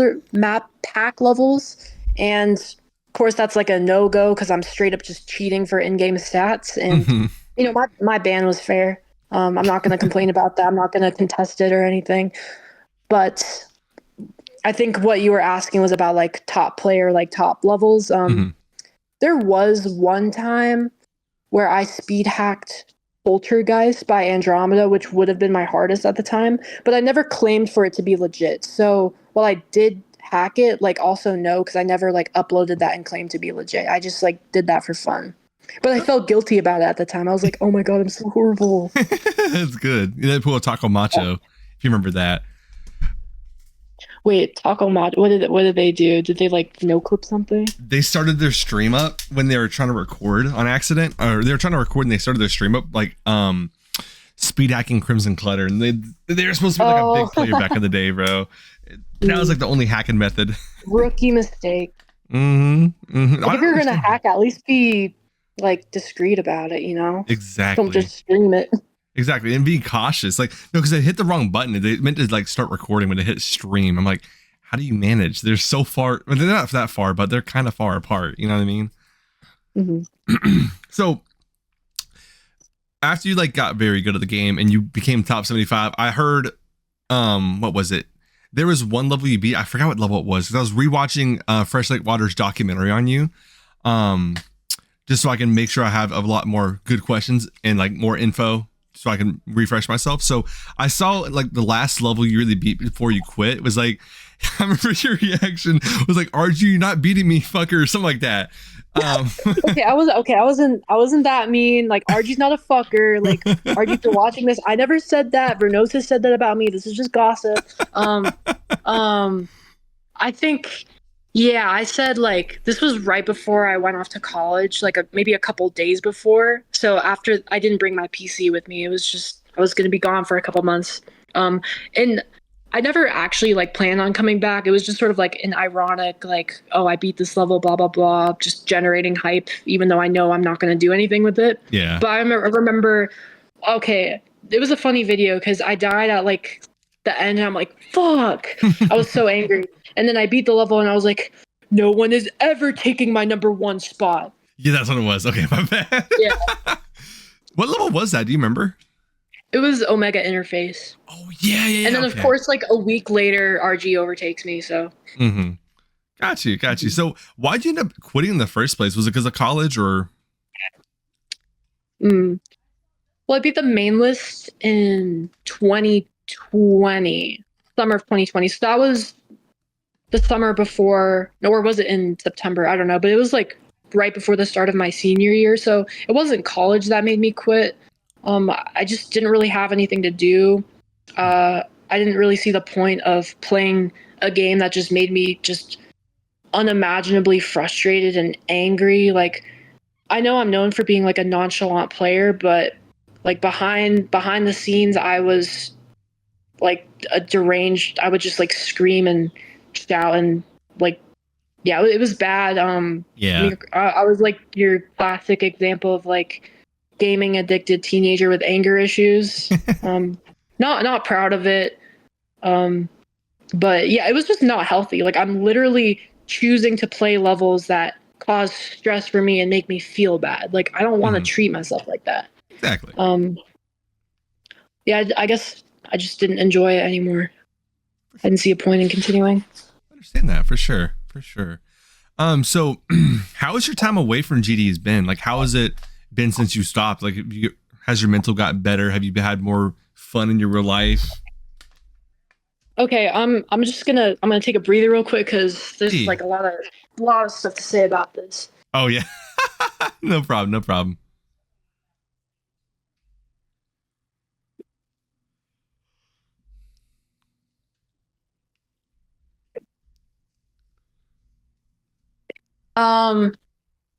Yeah, I guess I'll just give like a general overview / rundown of my life since I stopped playing.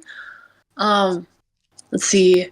Senior year of high school, I don't remember anything. I graduated, found a place to go to college. I was so excited because, well, this was after 2 years of COVID, so I didn't really have that much like interaction with people. And that was something that I craved a lot, especially after like 2 years of not having anything. And I was also really like eager to put myself out there and sort of like discover who I was as a person, because I always felt like I didn't really know who I was or what my personality was And I think that was kind of reflected by how I acted on my YouTube channel, just being like nonchalant and having blank icons. But yeah, I was excited about that. And then I go to college, like I enter there, and it's just like it's magical. Like everyone wants to be here. Everyone's super friendly. It's easy to get to know everyone. I was like, wait, this is the place for me. Like I'm loving it. And for the first month, I'm like, this is like I feel so good about my life, about myself, and how everything is going. And then everything just like went to shit. Just suddenly, I started developing pretty severe depression. I don't want to get into like everything that was going on, but that was also the time that, well, okay, I didn't realize I was trans at that time, but that was when I like really had like really distressing thoughts about gender identity issues. So that was also really difficult to deal with on top of everything else. And I became like a shut-in. I was afraid to go outside. I couldn't do any of my work. I was just completely depressed. And then, yeah, I had to drop out. So I went back home and I didn't do anything with my life. I just smoked weed all the time. I couldn't hold a job. Yeah, it was literally just my life for the next 2 years when I got back home. It was from like mid 2022 to mid 2024 where I would just like wake up, smoke, and it was just completely miserable. Like my life was horrible. I had no friends. I had no job. Was just high all the time. Yeah. And then, yeah, I don't really know how much I want to say because there's some like personal stuff, but at the same time, I feel like, well, it doesn't really matter. I don't have anything to lose, so may as well just go for it.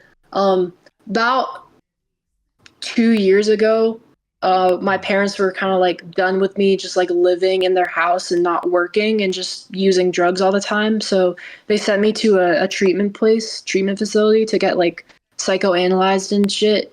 And I don't know, that whole process, it was the only thing that was good about it was like getting clean, but I didn't really learn about myself that much. Like I already knew everything that they told me from the testing results. Yeah. And then they had me go to like another treatment program that's supposed to help, I guess it's just supposed to help young adults sort of learn life skills and become independent. And I went through that and I completed that around 6 months ago. And then of course, like once I left that, I just went back to all of my old habits. Like, yeah, like my drug addiction when I got out of that program, it was like way worse than it was before I got into it. And so, and it was kind of like that up until a couple of days ago where I'm like, okay, I just need to change something. So, it was just like 2 days ago where I threw everything out.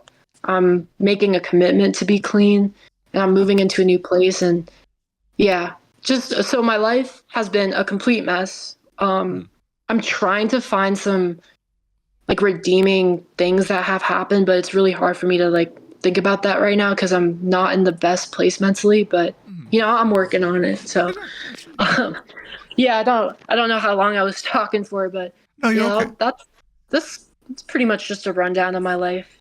A lot of sad, depressing shit, but that's just how it goes sometimes, you know? Yeah, exactly. You have ups and downs, but hey, congratulations on discovering, congratulations on the transition. Really good job. Oh, wait, I forgot to mention when I started that. Wait. Yeah. So I thought about it in college, but it was not something that I like wanted. I didn't have enough I didn't fully realize at that time. It wasn't until like a year later that I actually started. So it was like October 2022. That was when I started. Okay. We started, what? Sorry. It was like 3.5 years ago. Wait, started what? I'm sorry. Oh, started like actually transitioning. Oh, okay. I got you. Oh, yeah, my bad. I should have clarified that. I'm sorry. You're okay. You're okay. Got you. Well, congratulations on that. And really good job on, getting rid of all the drugs. I know it's a really hard thing. I know when I was in high school, I was very, very, very, people say weed's not addicting, but it is. I don't care. It definitely is. Yeah, don't listen to people who say it's not. Yeah, they're not smart. If anyone's watching this, don't smoke. Don't fall for no peer pressure. It can become bad very fast. Because there was a time in high school when I would get up as well, and I would take edibles at school. I would do I would smoke in my car. I was really bad, bro. Like I was driving high. It was terrible.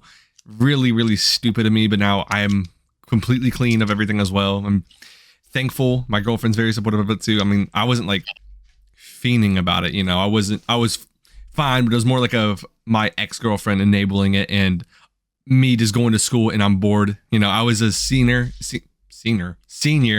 and I had like 2 classes to take. Yeah, I was like no real reason for me to be there. So I was bored. I was like, okay, you know what? Let's pop these edibles. I'm just bored, you know. And yeah, it was not a good path, but hey, congratulations to you. Make sure you stay down that path. That's really good. Really good job. I know it's a very hard thing to do. It's gonna be hard, but the new environment would definitely help for sure. Taking some time outside as well. Like that's the best thing ever. Like getting some sunlight on you. It's amazing. But yeah, good job on that. Yeah, I appreciate that. And, you know, I'm proud of you too, because, you know, that's a hard thing, like getting off of that. And, you know, I'm glad you're committed to that and you have a supportive partner. That's amazing. Thank you. I appreciate that a lot. Heck yeah. Okay, so oh goodness, I forgot where we even were.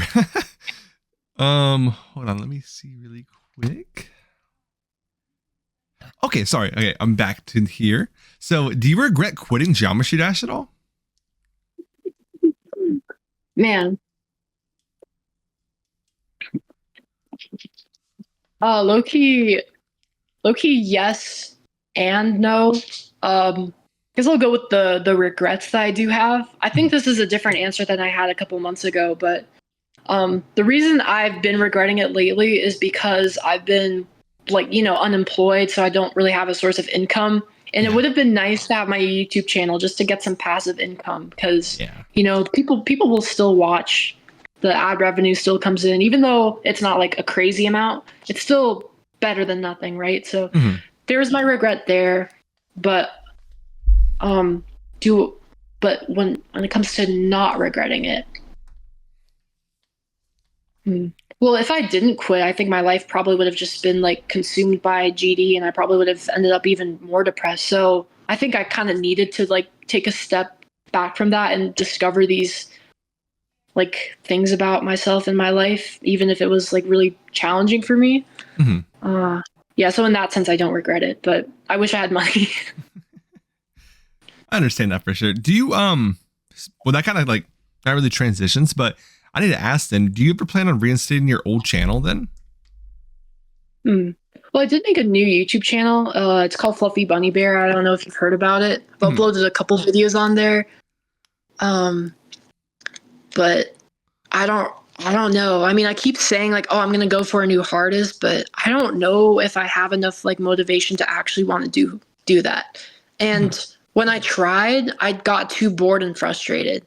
So it's possible, but I'm not going to commit to anything because I don't know where my mind's going to be on that in a week. For sure. I understand that. And if, with this video, actually, if you want to, I can do the collab feature. It would basically make it so it shows that I'm the creator of the video, you're the creator of the video, and my other account's the creator of the video. So everyone watching can go and sub to your channel and hopefully get monetized, you know, make some passive. Oh, yeah, for sure. Yeah, awesome. Yeah, definitely do that. Yeah, I got you. Perfect. So I'm sure as soon as they see Nswish interview and they see another channel, like, hold on, she's back? Wait a second. Wait, I didn't know Nswish had a YouTube channel. What? Exactly. I've seen a lot of people ask that. So I was like, well, they're about to find out about this now. There's so much they're about to find out. It's awesome. That's again, love these interviews because of that. Like, never would have known. Like, actually, shout out Editor Balls or Bales. Oh my goodness. He's gonna hate me. Shout out Editor Bales for sending me to you. Thank you for like accepting in the first place. Is I don't even know how'd you meet Editor Balls, by the way? I'm just kind of curious. Or Editor Bales. I keep saying his name wrong. People just I have my Discord public and people can send me friend requests, and if I have mutuals with you, I will accept. So I think that's how. Gotcha. Wait, I have them right here. What do we even talk about? Okay, yeah, they just like let me know of problematic people in the community, and they got me in contact with you. So yes, we love Editor Balls. Shout out Editor Balls. Yes. W Balls. Let's go.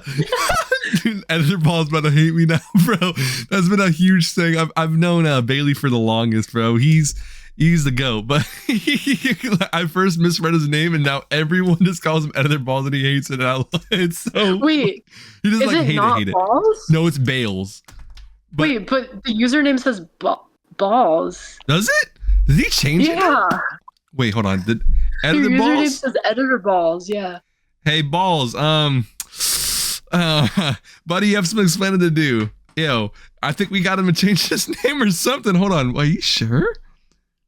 Editor Balls. Editor Balls. Oh my gosh, he changed it. Yo, W. Bailey. Came with a tougher name. Okay, cool. I know on their channel. Imagine they just changed their name from Bailey to Balls IRL. That'd be hilarious. Just straight up first name editor, last name Balls. Dude, that is peak.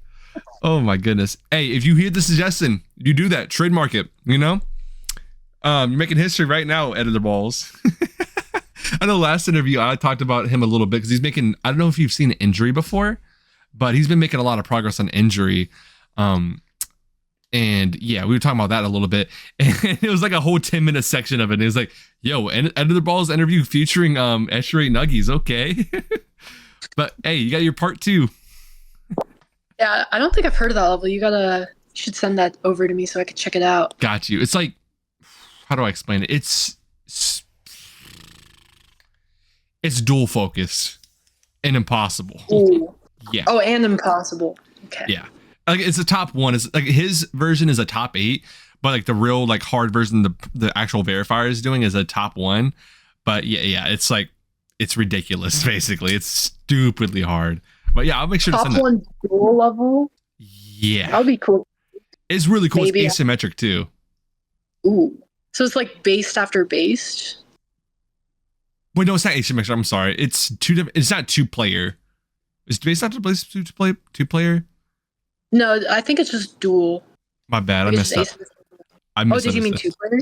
Yeah, no, it's not 2-player. It's asymmetric. My fault. Yeah, it's like your ball's down here, your mini waves up here, then there's a cube. It's I have to show you. It's a really, really uniquely weird level. So here's one thing I don't know, but I've seen like 10 comments about, and I just need to know if it's okay if you don't want to answer this because I'm not sure the severity of the tweet. So whenever you quit, they're saying, what was your tweet when you quit? I've seen a lot of questions. I don't know what you could have said. My tweet when I quit? Yeah, apparently you said some crazy stuff. I don't know. So wait, what time frame are they referring to? Just so I can better understand if you happen to know that. I have no idea. I just assumed I don't know then. Hey, sorry like when guys. I quit? Yeah, I think so. I mean, it's possible that they're talking about like my deranged social media behavior around the time when it was. I don't know. I mean, you can probably like find some of my old tweets if you want to, but they're off. I was not mentally like well during that time. Yeah,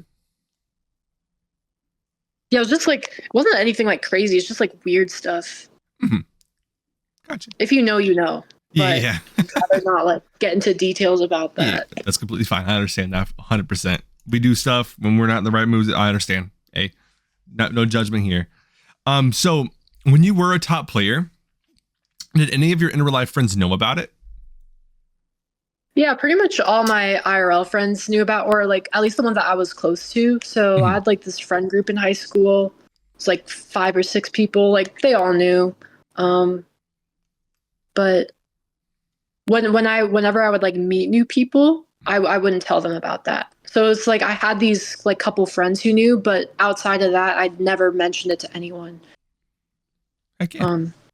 Yeah. I mean, I was just like at the time, I was just really scared that people would like judge me and like make fun of me for it because it's like, oh, like you just play this kid's game and you're addicted to it and you get mad, blah blah blah. That's like cringe. That was like kind of my fear, but you know, turns out people don't really like care. I mean, at least as an adult, like adults don't really like care about that shit. They think it's like it's just a cool thing, you know. Yeah. So Yeah. That's, But I mean, nowadays, like if I'm close enough with you, like I'll mention it. I'll show them. Like if it ever gets brought up, you know. yeah. And they always think it's cool. I always like showing them the golden video, and then they're like, "Why did you react like that? Like, what is wrong with you?" I Like, dude, I understand don't know. I was just robot, that. robot back then. Heck yeah. I mean, I understand that mindset completely, bro. I mean, still to this day, to be honest, I have people at work and like in real life ask me what I do, what I play. I just tell them like I play Fortnite with my cousin. I don't know what it is. I'm so like, I'm not ashamed of playing GD, but it's like in my head, it's like so cringy. I don't know if that's the word, but I don't know. I need to get over that. I don't know why I can't. But like these interviews are kind of helping me with that, like kind of open up in my head. I'm like, you know, I'm doing interviews. These are kind of cool, you know. But I like my own content. I like my own stuff. I don't know. I don't play as much as GD, but I don't know. That's another thing I personally need to work on too. I mean, that's a good thing you've gotten to a point where you can comfortably tell people. I don't know. It just feels like such a weird thing to play GD for my age, at least. It feels weird being a 23-year-old that plays GD. I don't know. I feel. Oh wait, you're 23 too? You're 23? I turned 23 today. Today's my birthday. Happy birthday! Yeah. What? Thank you, bro. Appreciate that. Hold on, I'll make an announcement after this. Hold on. Okay. I think when you asked how my day was going, I completely forgot about that because honestly, like it doesn't really mean that much to me, but it's just a thing. Heck yeah. I hope you have a really nice birthday. That's actually insane. Thanks for taking the time out of your day for this. Yeah. I know mine, huh? Sorry. Oh, I was gonna say like no, I got some stuff planned. Like my parents are visiting me, and we're gonna go on a hike, and yeah, it's gonna be chill. That sounds awesome, bro. I remember my 23rd birthday was in March, and I remember I sat there drinking, playing Minecraft, or not Minecraft. I was playing Among Us with my friends. It was a really it was a very interesting birthday. I'll say that. So I had to work the next day, so I don't have any really thing planned for it, unfortunately. But hey, have a fun birthday. That sounds awesome. Thank you. Appreciate that. For sure. Definitely will. So, so this is going to transition from what I was talking about before with your channel. Why'd you end up, I don't know if I forgot if you answered or not. If you did, just, you can skip this one, but why'd you end up deleting it in the first place? Your Nswish channel. Why did I end up deleting it? So there's quite a story to it. And that has a lot to do with what we were just talking about like being like hesitant to share like those parts of your identity with like other people and whatnot. But I had this really big conflict like in my mind throughout my entire GD career and online identity where I was like really scared of people finding out about that in real life and judging me for it, that I felt like trapped and like couldn't share that. So like, and obviously like this YouTube thing, like the GD career, that is a big part of my life. Like that was like a lot of my high school. That like is a big part of who I am, and I can't deny that. But I just felt so like trapped, feeling like I couldn't share that with people. And then on the flip side, like online, you know, I didn't really know who I was as a person, so I just like came across as like nonchalant and wasn't really myself. So I wasn't myself online and I wasn't like open about my online self in real life. So it was just like a lot of conflict in my mind. It was like I had these two different identities that were like completely separate from one another. And what led me to deleting it was, I think, that night I was tripping on mushrooms, and like don't do this. Like you shouldn't do that because you can have like a bad trip and you don't want to like fuck around with that. But I mean, the thing about like that is it brings a lot of like subconscious conflict to the surface. So you're like more aware of like what's going on in your mind. And I was just like, and your emotions are also super intense. So I was like distraught over that fact, like the identity conflict. And I figured the best way to deal with it was just to delete my online presence, because at the end of the day, like that's not real. Like, well, it's not as real as like an actual like person. So I was like, well, I'm just going to get rid of that and move on with my life. Yeah. You know, I think it was helpful at first. I think I needed to distance myself from like the internet a bit, because you know I didn't really have any like friends in real life, so I was just like turning to that for validation, just tweeting some random bullshit and getting 400 likes. It's like, oh, people like me. Wow. But you know, it's just an addiction. It didn't really amount to anything at the end of the day. So most definitely. Yeah, I deleted it. I think it was helpful though. That's good. Happy to hear that. And I'm assuming you're off of shrooms nowadays as well, which is good. Oh yeah, that was just like, it wasn't, one-time thing. Shrooms was never something that I was like addicted to. It was just something I did every now and then. Yeah. I know my friend, oh goodness. Everyone that's watching, do not do this. Don't do any drugs. They're not worth it. Never. But no, my friend, oh my goodness. I remember he got some from his friend one time, and he literally was sending me videos of him putting his hand like to the wall, and he was doing like this, and he's like, my hand went through the wall, bro. I'm scared. I was like, bro, what? It was the funniest crap ever, bro. I mean, that stuff will get you to like have to do weird things and have weird interactions with people. I remember one time, well, I don't want to like talk about this too much because I don't want to suggest that anyone do this, but one time I was like tripping, and then I don't know, somehow I got into like a Discord chat with like 10 random people I didn't know, GD people, and I wasn't even Nswish, like I was actually like myself, and it was just like it was weird. I don't even know what to think about it, but yeah, just like you never know, like weird shit can happen. That's why you shouldn't do it, because you don't know what kind of situation you could end up in. Exactly. I don't know if you've ever seen that YouTuber named Goblin. Is this like a D's nuts joke? No. Oh, okay. No, I haven't heard of it. I thought you were going to say Goblin D's nuts. No. Okay. No, but Goblin, he covers a bunch of, like, he's one of my favorite YouTubers, but he covers a bunch of drug related stories. Like he has like friends like Crackhead Chris and people like that. Like his friend would like do a line of stuff and then just drive on the road, run into somebody, and then drive into fields. He has some crazy stories. I'm like, I watched that and I'm like, okay, yeah, I'm staying clean with the rest of my life. Yeah, that sounds really stupid. Yeah, I don't want to get high as fuck and crash into random pedestrians. That's horrible. Exactly. It does not sound fun at all. He has some really funny stories though. He's gotten me through a lot, like at work and stuff. He's one of the funniest YouTubers out there. Oh my goodness. He passed the time so fast with him. But okay. So, what did I just say? Wait. Hold on, I just like misphrased this entire question. Let me read this. What? Oh, okay. I'm sorry. Okay. I just misread it 3 times in a row. I don't know how I managed that. So was there any part of you that wanted to continue grinding after you've seen people getting past you? Like after you quit?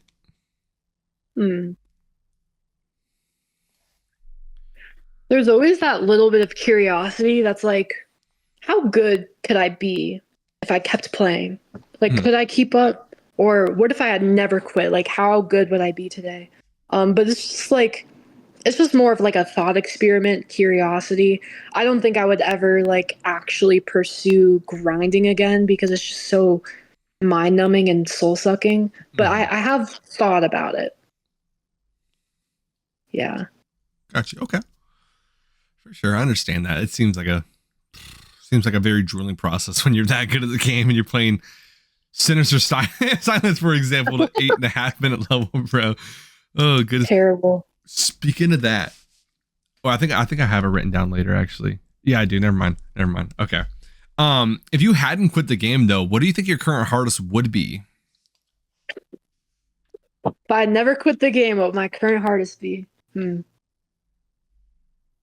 Well, if we assume that I would still list grind and try to keep up with everything, honestly, dude, I'm not gonna lie. This might sound crazy, but honestly, I think I could beat top 5s, like Tidal Wave or Flame Wall, possibly. It's really hard to say because I know I know that the top players are just so much better than I am. Just like it's incomparable. But at the same time, like if I had like the CBF and the wooting and was practicing on that for like a couple of years, I know that those haven't been out for years, but let's just say if I had the best tech for a couple of years, like I'm sure I would be many times better than I am now. Probably not like top player level, but I'd imagine good enough to beat top levels, just not like top player, you know? But to give like a definitive answer, like, okay, I don't want to say flame wall because that's top 3, but maybe like around tidal wave or a little below that. I can see that for sure. I could definitely see that. I don't know. I could see a different timeline where you're like a motivation just sparked back up and you just went crazy and somehow you verified like freaking ballistic wistfully or some crazy stuff, you know? Oh yeah, I could definitely do that. You know, why don't I just give it a shot right now? Make history. Okay. Oh god, that's verify the entire ILL. Dude, that'd be so freaking cool. The ILL, dude, ballistic wistfully. We need a I was talking about this in the last interview, but we really need a nerf date. This is a possible version. I love that level. It is so cool. Ooh. Wait, that would be really cool. Just having like possible versions of all the impossible levels for people to like play the gameplay. That would be really cool. Yes, bro. I would love that so much. It'd be so awesome. There's so many good levels on there that's never going to see the light of the day because it's just too hard, you know. Let me see. Yeah. I'm sorry. I need to get my glasses on or something. I can't read that. How do you think it would be altered?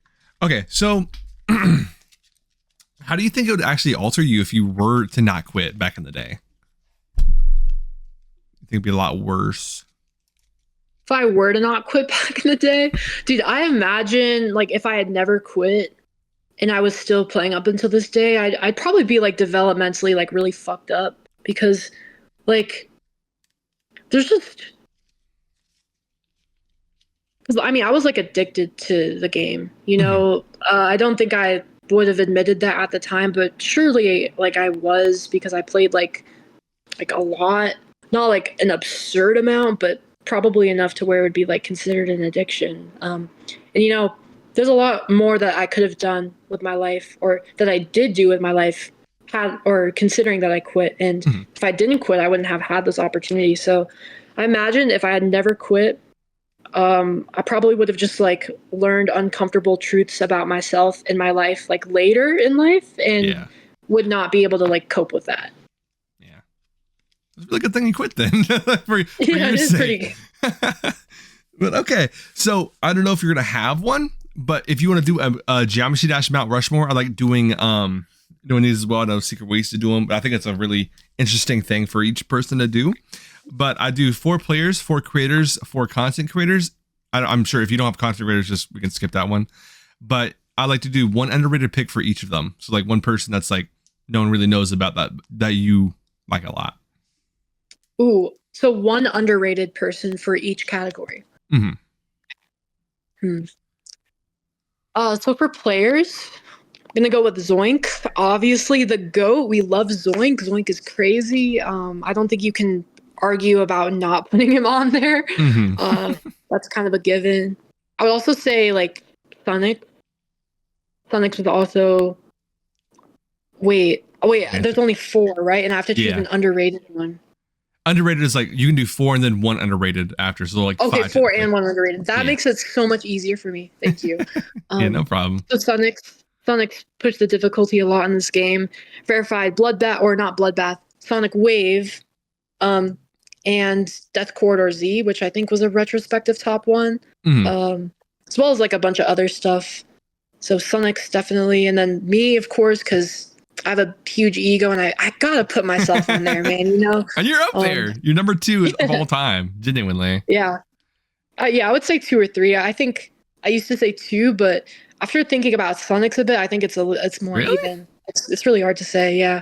Because Sonic, like my criteria was like how far they pushed the difficulty ceiling, or at least that was one of them, and I didn't do that at all because I never verified the top 1. So I think in terms of dominance, I was more dominant than Sonic's because I beat like everything, but Sonic's was push the difficulty ceiling more. So it's like, which one do you value more? It's hard to say for me. But yeah, me, I don't think I need to say much about that. Like I'm like the GOAT. Dude, I'm fucking awesome. Yeah. And then for the underrated player, I would say Blast, the verifier of Aquapolis, because I think they actually beat the top 10 at one point. When it was like Sonic Wave and Yada. They did. I'm pretty sure they did. Yeah. People need to talk about him more, bro. Yeah, like they were genuinely like one of the best players at their time. Mm-hmm. But it seems like no one really remembers that all that much. So I would put them to wait, but there's also Riot. Like, how can I forget Riot? Like, you know what? We're not putting Riot in there. Riot's too old. Like, old man, bro. Well, okay, and that was over 10 years. This is for the last 10 years. Riot Verified Bloodbath 2015 doesn't count. Okay, that's my excuse for forgetting about Riot. So yeah, let's go to creators. This is tough for me because I'm not like super. I don't follow creators all that much, but I'll go with Funny Game. I think Funny Game had some revolutionary ideas and consistently produced really good levels throughout the updates. Sure. I'll also say, Zobros too, because Zobros made 9 circles, and that's everywhere, you know? Mm-hmm. Can't forget about Zobros. There's got to be some like 1.0 creator or like some very early creator who stuck around for a while who's like revolutionary, but Darnock? Yeah, can't think of names, dude. Darnock, possibly? Darnock, yeah, it's Darnock. We're gonna put Darnock on there. Okay, I like that. Darnock was revolutionary. And then an underrated one. Oh no.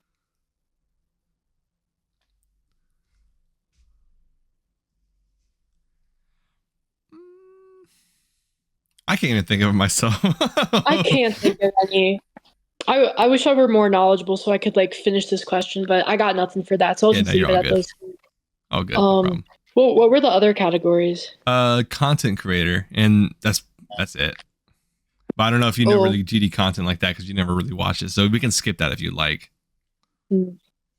I guess for that, I just say like EVW. Like I did used to watch EVW. Back in his early days when he said, "Are you ready for some badassery?" Like when he used to say that. Yeah, I was around for that, but yeah, I don't really know any other content creators. Sure, I understand. Yeah, just EVW. EVW is the only one on this one. Bro, I really, really, really want to talk to EVW. That would be a really, really fun interview. Dude, EVW would be such a great person to interview. You got to get him on here, dude. I got to message him soon after this, bro. I'll message him for sure. Wabu got me his Discord and I've talked to him. I'm making a documentary on him soon. So hopefully he'll be down because that'd be a tough interview. I have so many questions for him. My brother actually is a fan of him. He used to watch his Mario Maker videos and he's like 4 years older than me. He still watches that kind of stuff. EVW is my goat, bro. Always going to be my goat. Watched him since I was a young kid too, so it'd be really crazy. He's been consistent and he's like funny. He's uncontroversial. Like, what more could you ask for in a content creator? Exactly, and he's nice. Yeah, he's nice. He's good father. Like, I'm not an interviewer, but like I want to sit down and interview him. You know? Exactly. He seems like a fun person to talk to. I mean, I watched the whole Ben Carr interview on him, and it was amazing. Like, I just love hearing EVW talk about stuff. He's just such a good man.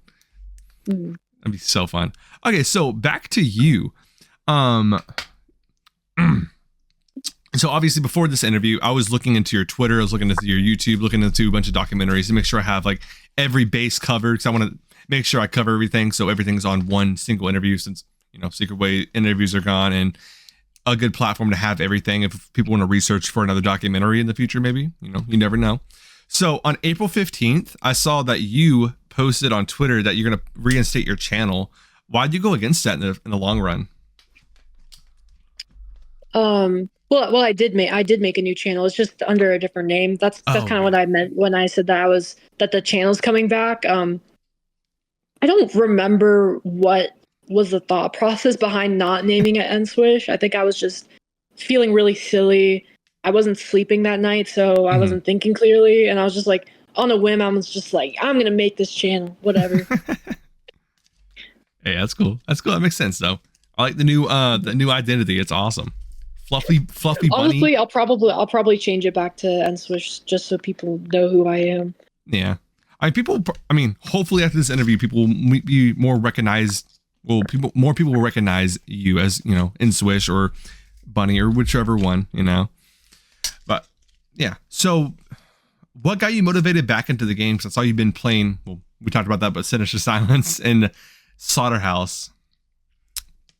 Well, to be completely honest, it's because like my life has been complete shit and I didn't have motivation to do anything. I didn't really experience anything like satisfying or gratifying in my life whatsoever. So an easy way to do that is just to like learn part of a GD level because it's very straightforward. You learn it and you feel good about it. It's just like that. I mean, that's it. I just didn't have anything better to do. Yeah, quick and easy dopamine. I understand that for sure. It's a very good source of it, bro. So okay, wait. So I did have a question about Slaughterhouse, but we already talked about it. Oh, yes, I need to ask you about this. It's another Twitter question. So I saw on Twitter you had, I don't know why you post. I know 100% know this is a no, but so you posted about getting 67 on TS2. What's up with that? Oh, I actually beat it. Yeah, I gotta upload the video. No, I'm just kidding. I didn't do that. I didn't get 67. I hacked 67 and I died at 67 because I wanted people to like be like, funny, or like, wait a sec, I don't know about that. Yeah. But no, I didn't. I've never practiced thinking space 2. I never want to. It looks horrible. Maybe I could get 67, but I don't want to. Eventually, I can see it. I'm not gonna lie. When I saw you post, I was like, I believed it for like a good minute. I'm not gonna lie to you because I was like, Nswish is the goat. She can do it. I did. I saw your Slaughterhouse progress too, so I was like, there's a chance. I mean, you saw what they did back in the day. So you can do it now. Wait, that's actually a good point. I forgot about the Slaughterhouse progress. Yeah, so it made it more compelling to me. I was like, I think. Sorry? Pretty sure 67 on TS2 would be way harder than anything I've beaten. Yeah, I think so. I mean, it gets harder the more it goes in, so maybe. I mean, yeah. No. Your hardest is the golden, right? Still? It's Photonic Wave Infinity. Oh, I don't know my ball like that. I don't got ball knowledge. Okay. Wait, so where's that on the list, if you know? It is right above Tartarus. Okay, then, yeah, 67 is still probably harder then. Wait, yeah, definitely harder.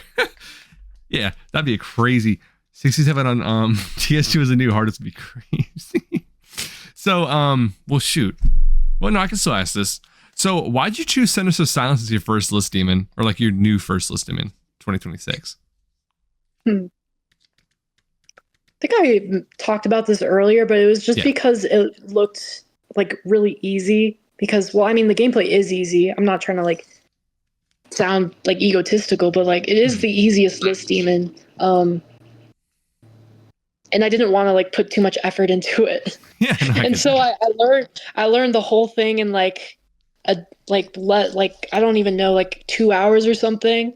And then I did the second half on my first day, and I got 49 on my second day, and I got like 79 on my third day, and I was like, wait, this is so easy. And then I got so frustrated and bored, and I stopped playing well, and I quit. That is insanely fast, though. You still got it in you, bro. Holy smokes. Yeah. That is crazy. So, actually, with that kind of skill now, what's the hardest level do you think you can beat? Let's say given in like 6 months, let's say. 6 months?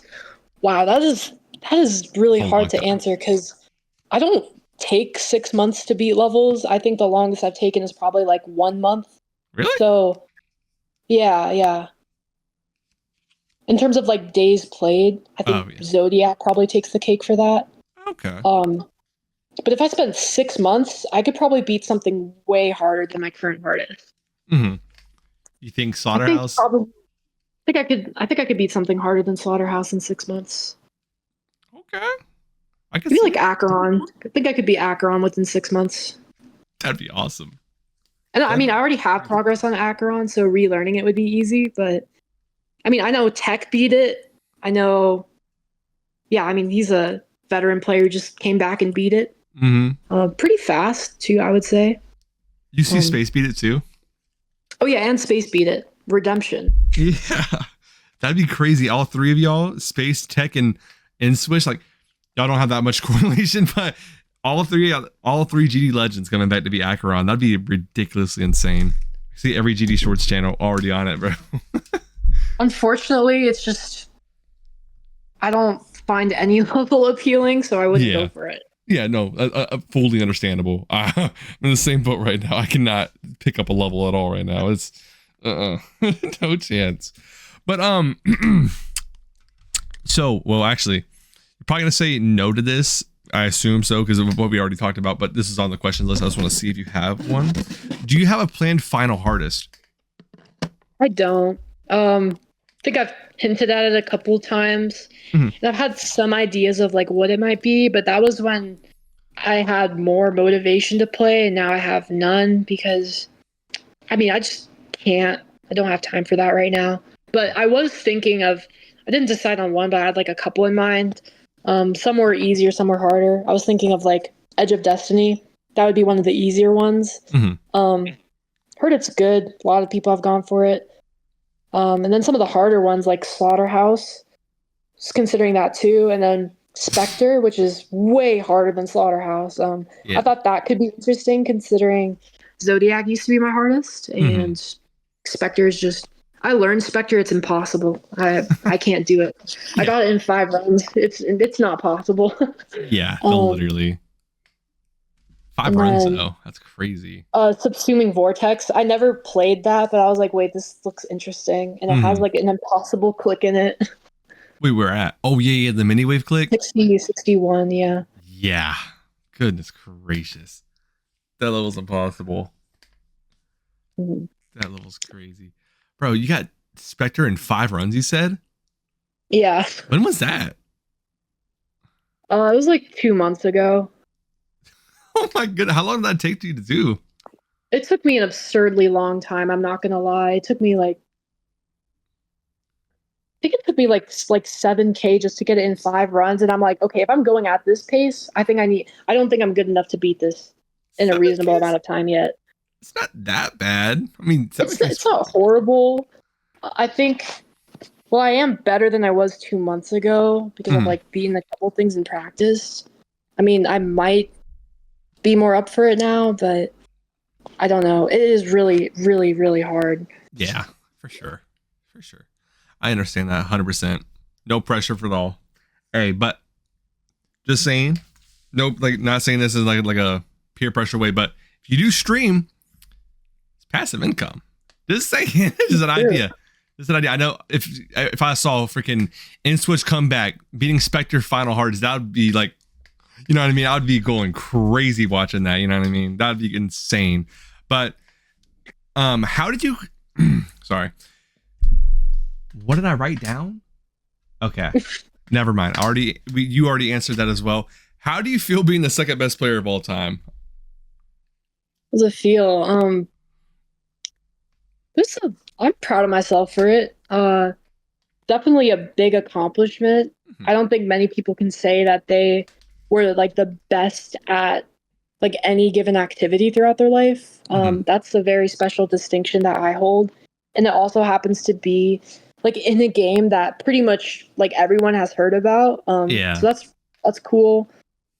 And just, I don't know, this might sound a little lame, but like the attention that I got during the time, that kind of like boosted my ego a lot. So that felt good. That's understandable. Doesn't really affect me as much anymore. Yeah. But yeah, I'm proud of it. Feels good. Kind of insane. It's a cool fun fact too. It's a really cool fun fact. It's a great 2 truths and a lie. Like, I don't know about that, but it's true. Yeah. I mean, that's kind of a, like, honestly, if I just randomly had a friend just tell me like, yeah, I was the second best player of all time in this game, I was like, huh? Like, huh? I had a friend, the same friend that did streams before. He came over to my house one day. I don't know if you've ever seen Getting Over It. I don't know what that is. It's like some guy's in a bucket and he's trying to basically climb a mountain. It's a weird game. But he did like a top 150 speed run of the game in front of me. First try. I didn't know he played the game before. I was like, what in the hell am I watching? So like I can see that is like a really, really cool fun fact to have randomly, bro. Mm-hmm. But yeah, it's so interesting when you see people with like extraordinary talents that you never would have imagined them having before. It's like, wait, you can do that? Yeah, That's exactly. crazy. Exactly. Yeah. It's like, what? I never knew that about you, huh? Yeah, no, literally. That's what people say when I mentioned that I used to be like a YouTuber and a top player. They're like, it's always something new with you, huh? But in a good way, Yeah. That's freaking awesome. Just casually mentioning that too. It's like, what? So do you, well, you kind of answered this too. Dang, you already answered this too. You're good at conversating. I'll say that. I was going to ask, do you feel like we're approaching the skill limit in Geometry Dash? But I don't think you do. I think we are, right? I don't, are we approaching it? I think we're always like getting closer to it, but honestly, I don't know if they're, okay, wait, skill limit or difficulty limit? Because I think there is a distinction between them. Difficulty limit. I think with difficulty limit, I don't think there is a limit to how hard a level could theoretically get, because you can have like a really hard level and a bunch of like 240 FPS frame perfects in a row, like just a bunch of 240 jumps. Like, I don't think anyone's going to get consistent at those sorts of things like anytime soon, but someone could theoretically like be the top one with like a bunch of those jumps at the end and just fluke all of them. Like, it's like you can get lucky. And I think when it comes to like difficulty, there is like an element of luck to it. And in that sense, I don't think there's a limit to how far you can go. I think it's only limited by luck.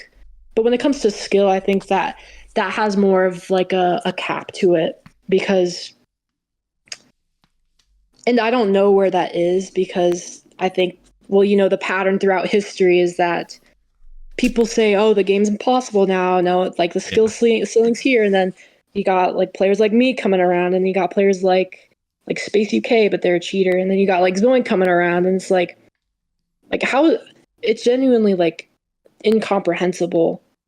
Like, it would be incomprehensible to someone from my era, like looking at Zoink and the level he beats and his attempts. Like, it's just, and it's possible that in like a couple years from now, given hardware advances, I don't know what those could be, but imagine there's like zero input delay whatsoever. Like, how good could players get given that, you know?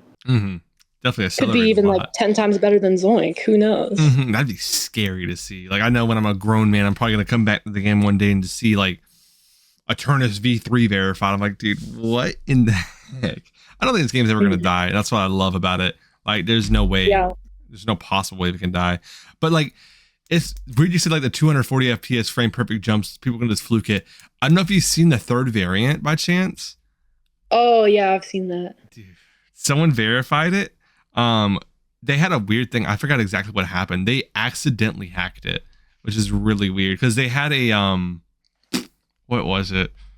They had a certain like point pixel FPS, I think it was, and ended up like aligning perfectly. So like in the future, I'm like, realistically, if someone like did a certain, I could be completely wrong, but if someone did like a certain FPS to make all these align to their, you know, refresh rate or whatever, and they hit it and they, you know, legitimately verified it, that could be the top one forever, because it could be impossible, like almost impossible on other refresh rates that they had it. Like, that's an interesting idea. I thought, you know, if that ever happens to another level. But yeah, I mean, that's given if they like hide it and can keep hiding it. Yeah, I think if something like that were to happen, if there's just like a legitimately verified level that's impossible, I think people would probably like figure out like what it was about that. Like with the third variant thing, like people figured that out, didn't they? Yeah, they did pretty quickly too, which is surprising. I have no clue. That's just ridiculously fast. I could never investigate that kind of stuff. So, back to you though. Why'd you? Wow, I said that so wrong. Why'd you drop unnerfed innards? It's just a terrible level to play from zero. It's so boring. Yeah. There's a crazy top -3 pixel perfect jump at the beginning that you have like a 1 in 75 chance of passing, and it's like, I'm exaggerating a bit, but it genuinely is top -3 difficulty. I would just die there every single attempt, and my consistency really did not improve at it. I think at most I would do it like 15-20% of the time or something. Yeah, that's which insane. is just horrible. Mm-hmm. And then the first half of the level is also like really slow, and it's not that hard, so you get through it a lot. Mm-hmm. But then the second half is just like, it's impossible, but I somehow got really consistent at it. But I somehow like never managed to beat it. I imagine if I kept grinding for another day, I probably would have verified it. But I was so depressed playing it. I just was like, nah, I'm torturing myself. Like, what's the point? Yeah. I'm literally like making myself feel bad by playing this level. Like, I gotta stop doing that. For sure. Yeah. I know Sinactive, when since he still had the level, I know he made sure, I don't know if it was pixel perfect, he made it like something perfect. Literally just kept buffing and buffing and buffing. Like, he did so many tests to make sure that first click is just nearly impossible. So yeah, I understand. I think it looks impossibly unfun. Yeah. Wait, it might be like sub pixel perfect. I think I might be completely wrong about this, but I think they did this thing where they used like free move and like infinite zoom or something, and then you can like move it like literally wherever you want. Yeah, I'm pretty sure they did something like that, because I don't know if you've seen Denouement, but he did that too. Right. Yeah. They're just a master at buffing things to like the pixel. Literally like pixel perfect precision on everything he buffs. It's ridiculous. Yeah. I know he was going for he's a very unique player. People need to talk about Sinactive more, honestly. He did like I think it was 20 attempt practice run on Kinos on 60 hertz. Like no CBF, no FPS bypass. It was ridiculous. Wait, 20? Yeah, 20 attempt practice run on Kinos, 60 FPS. God damn. That was like when it was still top insane. 3 as well. He is him. People don't know about that though. Hey, if you guys are watching, you not know Sinactive ball knowledge. Like, he is a goat, bro. Pokemaster 10,000. Sinactive, if you're watching this, yeah, now people know. I don't know if he sells on his channel, but he also made a I used to be really cool friends with him back in the day. I'm trying to think of someone that you would know. I don't know if you know Moj or Mogek, but that's someone you might have remembered. He was the first person to do the unnerfed stool. You might. I don't think I remember. I don't think I remember them. No. Yeah, that makes sense. I mean, he's kind of like unknown a little bit, but no, Pokemaster, bro. Sinactive, all back in the day, he is like one of the funniest people ever.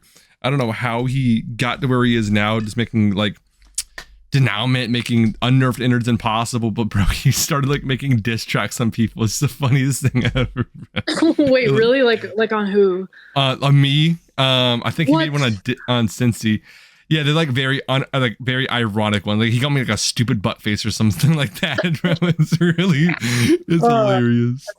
Yeah, that is the goat, bro. Sinactive is the goat. So back to you though. How'd you come up with the name Nswish? The name Nswish. Okay. So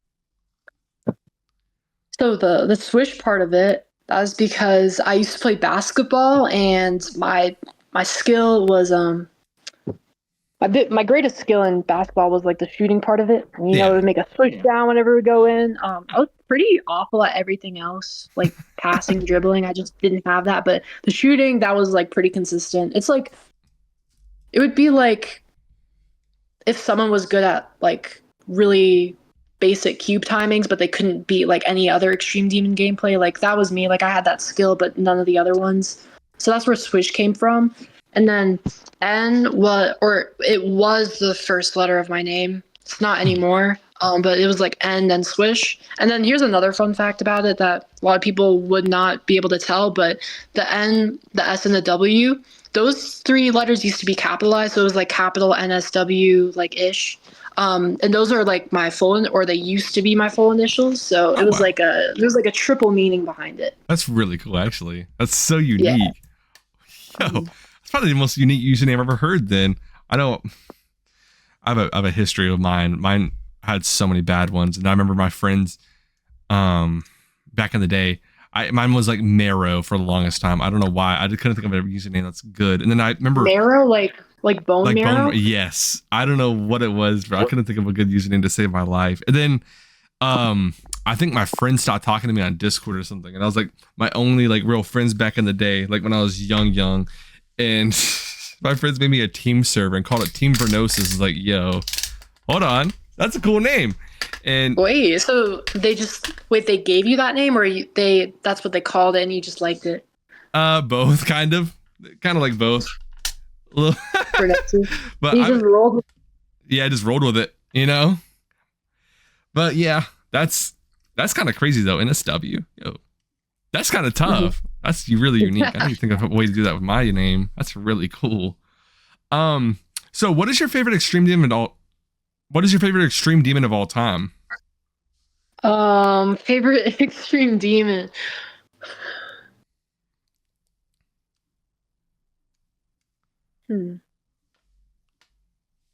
I'll just say Orbit. Like that is the level that I watched the showcase of, and I was like, this is genuinely like mind blowing. Especially the end with like the orbs that orbit. Yeah. They're literally like orbiting. Like that part was so like intense and cool. I was just like, I was giddy when I watched that. So cool, never played it because it looks awful to play because it's too hard and I'm too bad. But really cool looking level though. Mm-hmm. For sure. I know Zoink's I don't think I've seen an extreme that utilizes like 2.2 features like that in such a creative and yeah. I know Zoink's supposed to make a nerf version. Like he announced he's supposed to make a nerf version because he buffed it too much. And yeah, that I don't think I've seen a single thing about it since, unfortunately. Dude, if Zoink makes a nerf to Orbit, it's probably still going to be like top 7. Yeah, exactly, bro. It's a nerf like 2 clicks of it. And like, okay, that's easy now. It's going to be like Doggy's grief nerfs. Exactly. Like 3 different wave caps are changed. That's it. But okay, Wait, he should just nerf all the waves in Orbit. GG easy. Okay, yeah. The waves in Orbit. Yeah, okay. Hey, free easy demon now. Okay. But so what's the worst extreme demon in your opinion that you've beaten?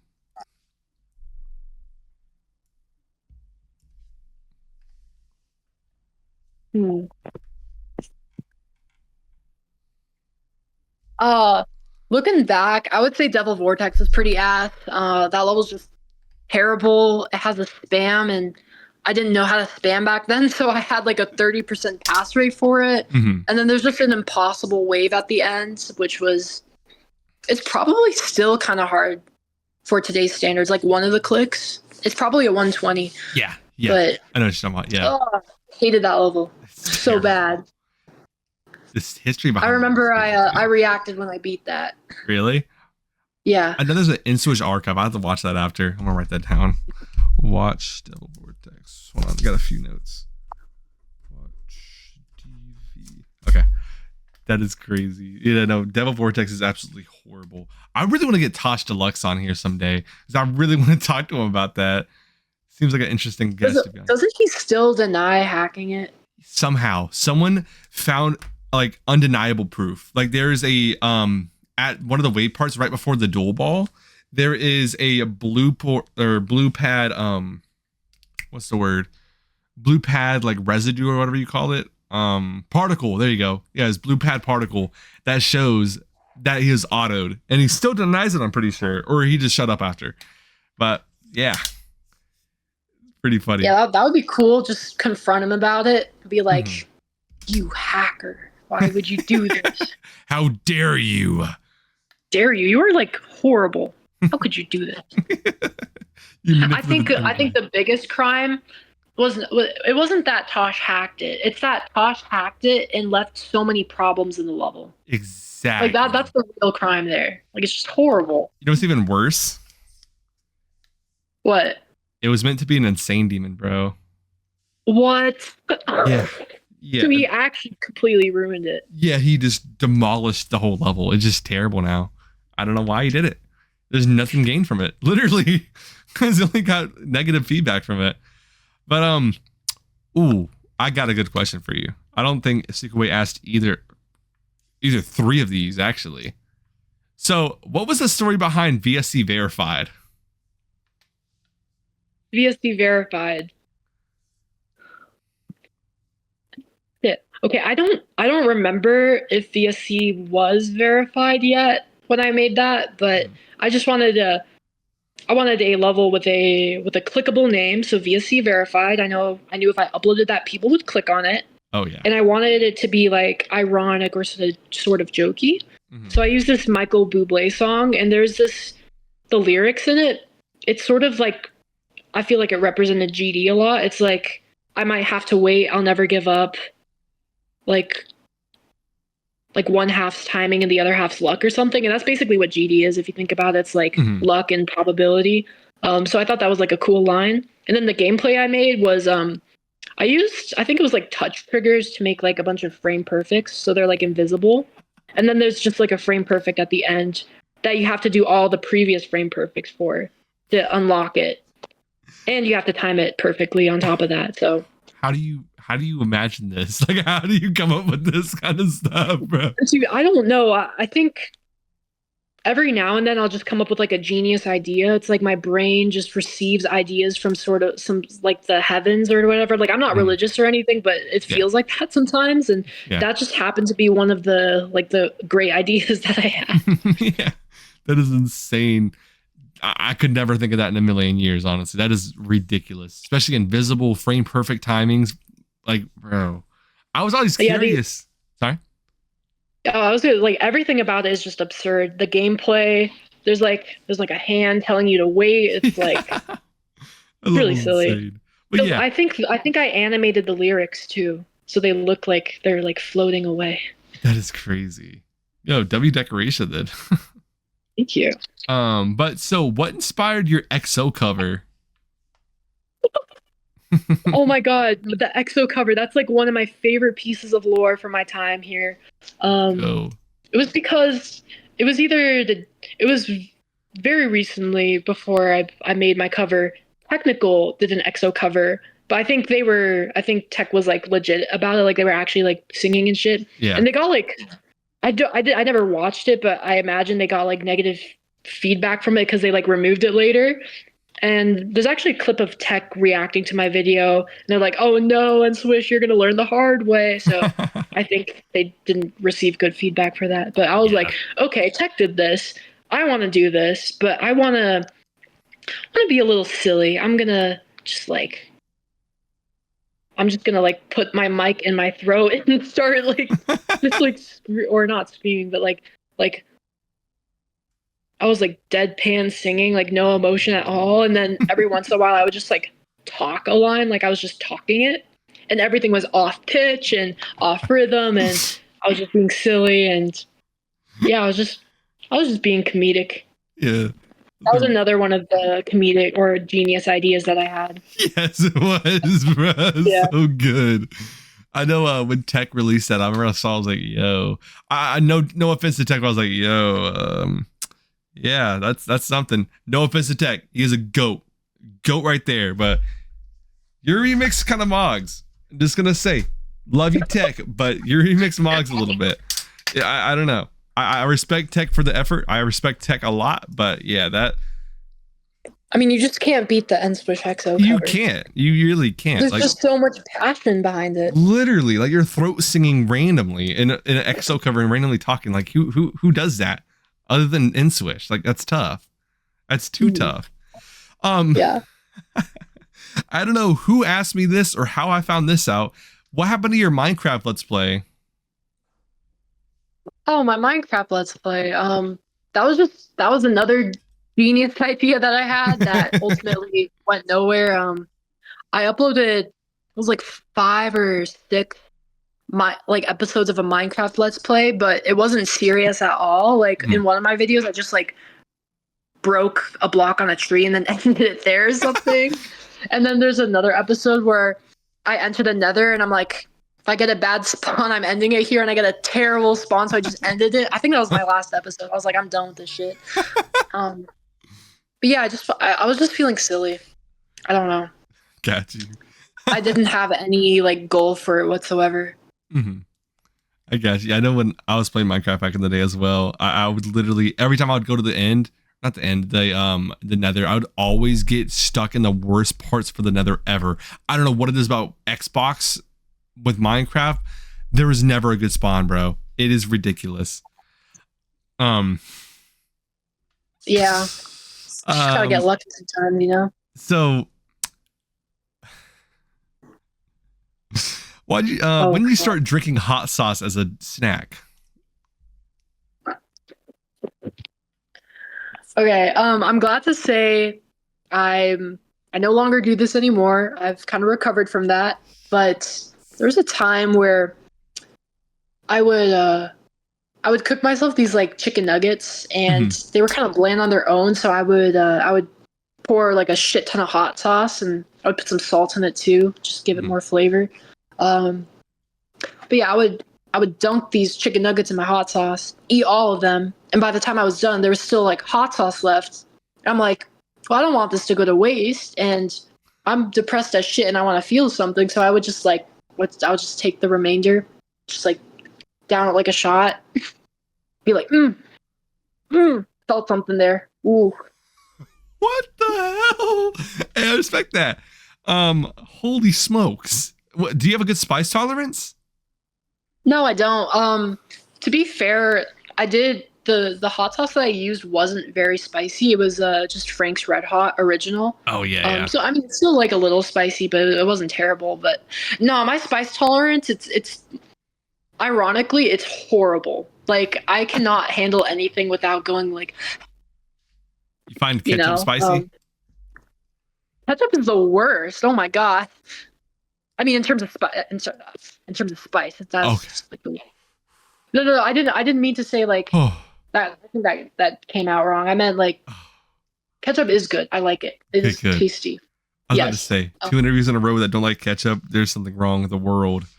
Oh wait, did your last guest not like ketchup either? Not at all. They said it was the worst thing ever. I was like, yo, get out. No. Maybe they're the worst person ever. Hello. Exactly, bro. Like who doesn't like ketchup? You know what's funny? I actually, when I was a kid, like a little kid, I used to have like a really high spice tolerance, and I was really like into eating spicy foods and seeing like how hot I could get. There's this show that I watched called Man vs. Food. I don't know if you've heard of it. I think I've heard of that. Yeah. That's this show where this guy just takes on a bunch of food challenges. And like half of them were like spicy hot wing challenges or something like that. So that got me like inspired. And I remember I would like go to the store with my dad, and there would be like hot peppers, and he'd be like, "Oh, that's a serrano, it's spicy," or "That's a what other peppers are there? Oh, like that's an habanero, that's also really spicy." And I was like, "Oh wait, I want to try that." And I would like try it, and I would die, but it wasn't like I wasn't like dying, you know, like I enjoyed it at the time. Just dying a little, you know. Yeah, but nowadays I would steer clear of that completely. For sure, yeah. So interesting how taste changes over time. It really is. Like I used to really hate what was it? Hold on, I gotta think. I used to really hate broccoli. Now it's like my favorite thing of all time. Broccoli is so good. Dude, broccoli is amazing. Wait, how do you like your broccoli? Burnt. You don't like in the toaster? Yeah, like crispy. Ooh, gotcha. What do you like it like? You just do I like mine steamed. I like it when it's like not crispy. I like it when it's like kind of wet. Really? Sprinkle some lemon over it. Okay, that's how better. I like it. That sounds better. Better. I know what was it? Hot sauce. I used to do a lot of hot sauce challenges for fun on stream because it would bring in a lot of good revenue because I needed it, and it also be interesting because I suck at spice. Yeah, I would go to. I think I went to 1 million Scoville units before when I was really cool friends with Big Car back in the day, like 9 months ago, and we did the challenge together. And yeah, I remember I almost passed out while doing just a teaspoon of it. I remember I went to the bathroom for like a good hour, and I was like blacking out and stuff in the shower. It was so hot, and I was like on the toilet for a while. It was terrible. Oh no. Yeah. Wait, you can black out from spice? Apparently, bro. It wasn't that bad. Like, I think that's because I was taking so many shots. Like, I felt my stomach like burning, like the insides of my stomach lining burning. It sucked so bad. Like, I felt like I was gonna look down and everything was red, but it wasn't, thankfully. But I remember another time as well when I was in college. Someone offered me $20 to eat a habanero pepper raw, no milk. And I remember I was sort of like throwing up and crying before class started. It sucks so much. But I got pizza out of it. Was it worth it? Yeah. Oh, yeah. We got a good pizza out of it. It was. Okay. Let's go. Hey, the first good trip of my life. Okay. So back to you again. What's the story behind your firework let's play? Oh my god, my firework let's play. Yeah, I was just feeling silly. I think I was using like a fake voice in that video or something. Mm-hmm. I AI generated the script.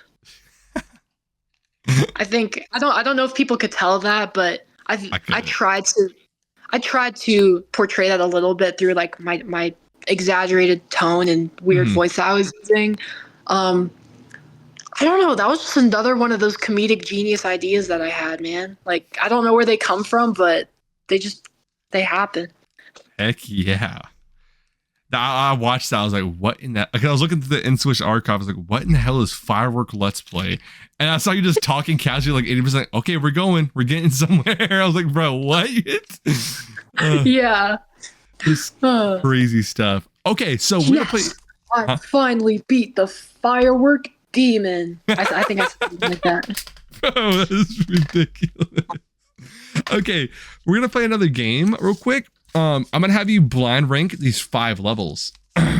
So okay, I'm gonna start it off. So we'll say 1 to 5, and you're not gonna know what's coming next.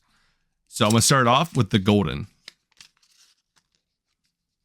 Ranked on what? Like how much I like it? Yeah, pretty much. I'm gonna put the golden at 2. Okay, golden at 2. I'm gonna write these down real quick on a list so I don't forget.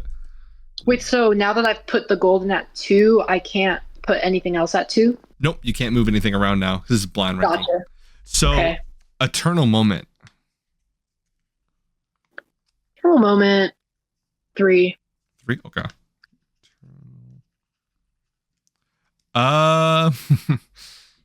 Kappa. Kappa, 4. Okay. Wait, this is actually accurate so far. Rage. Wait, 5. Wait, this is perfectly accurate. But what's the other verification that I had? I'm guessing these are all verifications of mine. Base cave. Wait, what's the? Oh, 1. Yes, perfect. Let's go. I mean, with that extreme demon art, you know what I'm talking about in Base Cave? Yes. Yeah. The demon face. Yeah, Base Cave takes the cake there. So your ranking is 1 Base Cave, 2 the golden, 3 eternal night, right? No, moment, my bad. Moment. Yeah. 4 Kappa and 5 rage. Hey, that was almost perfect though. I had to change the Base Cave around. I was gonna do Base Cave there. I was like, hold on, let me trick her real quick. Let's see if I can get her with this. It worked out. Yeah, I think in terms of enjoyability for the verifications, I kind of want to just rank these for fun, but yeah, Base Cave was definitely number 1 because I beat that faster than all the other ones, and I fluked from like 50 something. Wait, actually? Yeah. Well, I'd already beaten like I forgot if it was a harder or easier version, but I beat a version of it earlier, so it was pretty easy for me to re-verify. And then I would say Rage at 2 because I fluked that from 46. And it was also top 5 when I verified it, which is a fun fact. That's crazy. What? Yeah. Fluking is awesome. Oh, yeah. What else was there? And then the last 3, like I just got unlucky with all of them, so I don't really know how to rank them. That's understandable. Just random rankings. Yeah. Got you. So what's your I don't know how many verifications you really had. I looked through the whole archive and I'm pretty sure you had more than that, but I'm not 100% sure. So what is your favorite and least favorite verification, like in general? The golden's definitely my favorite, just in terms of like overall level quality. Like I said, I love the decoration. It's beautiful. People who say it's too dark just need to turn up the brightness on their eyes a little bit. I don't know. Like, come on. It's really not that dark. What's my favorite one? Wait, was that the question? Like what my favorite verification favorite was? And least favorite, yeah. Oh, least favorite. Okay. Then least favorite.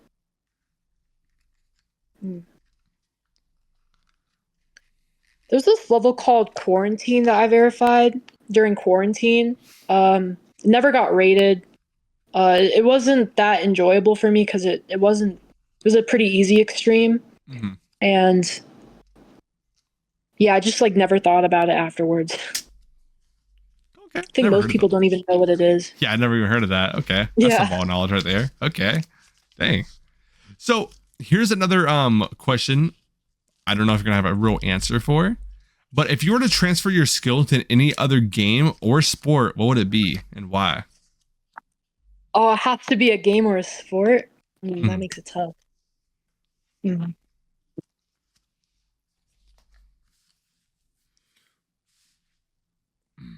What counts as a sport?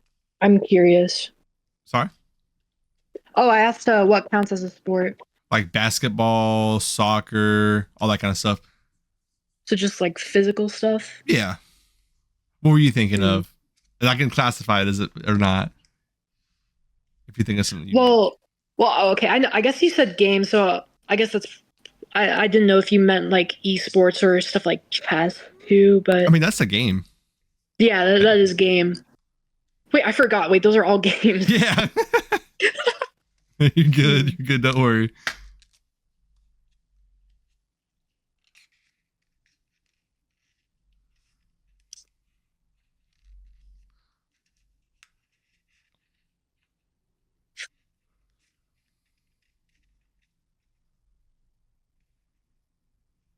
I guess if I could be good at any game, like if I could transfer all my GD skill into a different game, probably rock, paper, scissors. I know that's not like a very skill-based game, but hypothetically, if I won like every single game, that would be pretty cool, you know? Yeah. If I just won, like, if I won the majority of my rock, paper, scissors games, people would be like, "Are you possessed or something? Like what?"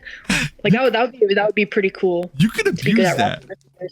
Yeah, right? You've seen Mr. Beast go against The Rock on rock, paper, scissors for like $500,000. You could make your way up to that. I mean, imagine. It's profitable. Yeah, it's a profitable skill. It's just some passive income right there. Like if I beat you in rock, paper, scissors, you give me $5 and you just keep beating him over and over and over. Over and over and over again. Yeah. That'd be a good Mr. Beast video. Hey, Mr. Beast, you're watching this.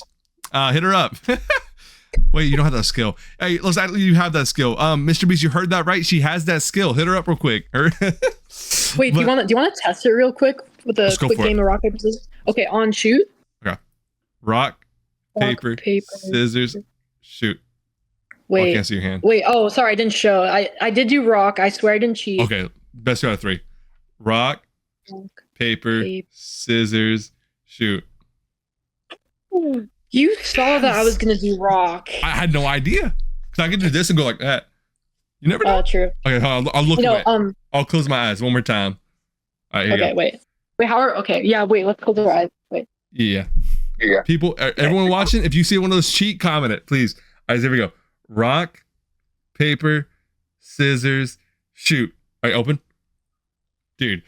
No way! Okay, you know what my secret is? What? You know, most people, they play rock, paper, scissors, but I play rock. I don't know if you noticed I went rock every time. I won 2 out of 3 times. Like, honestly, a good strat. That's actually a good strat. I'm going to try that next time. Next interview, you'll see it. If you watch it, I'm at that in my notes right now. Rock, paper, scissors with Nethermind. Let's see if he's down for it. Hold on. I gotta challenge everyone to this now. Okay, let's see. Rock, paper, scissors. See if I'm gonna go 0 for like 20 or something with this. So back to the questions about you. Is there any players you suspect of hacking now? Or even in the past? I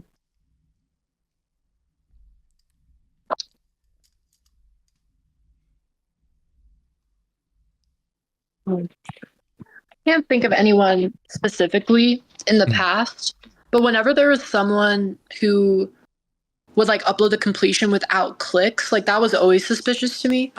Also, people with like really low attempt counts who just came out of nowhere, that was also really suspicious. But that was less about like hacking and more like, oh, maybe they could like be lying about that.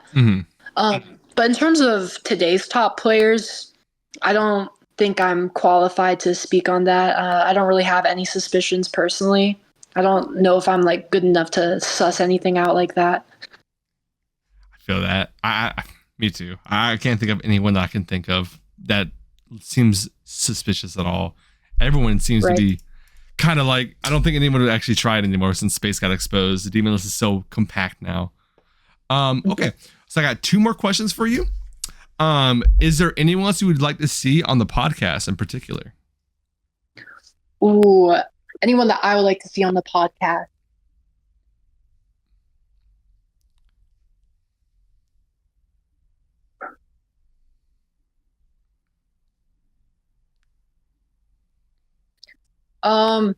I guess I'd like to see like other top players, or not other, because I'm not one, but like more like top players like Zoink and Popoff.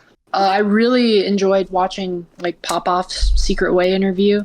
I think Popoff had like a lot of interesting things to say about like the game and the list, and I want to hear more of his perspective on that. And then of course like Zoink, because like I just want to like, how does he do it? I just want to know. For sure. I really want to get both of them on. I've had them on my list. I'm nervous to ask a little bit. I'm not gonna lie, because I don't know. Zoink's like a funny guy, bro. Like I would love to talk with Zoink. And Popoff, I've never really spoke to him ever, but he'd be very interesting to hear from too. I'll definitely hit them up eventually. I'll probably get like episode 10, have some notoriety through the what's the word?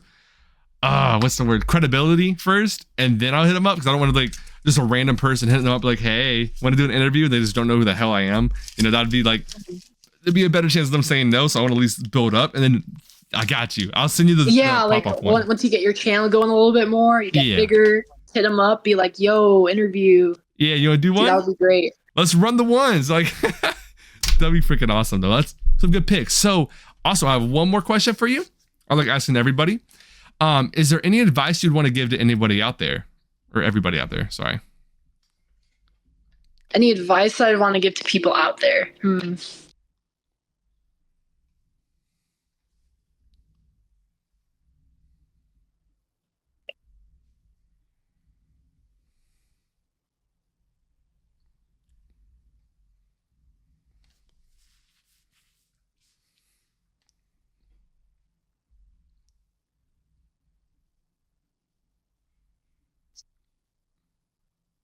I think you're muted. Oh no, I just gotta think, because. Oh, my bad. I saw your mouth and I was like, huh? She muted? Oh, I was whispering to myself. I'm like, I need to think about this. My bad.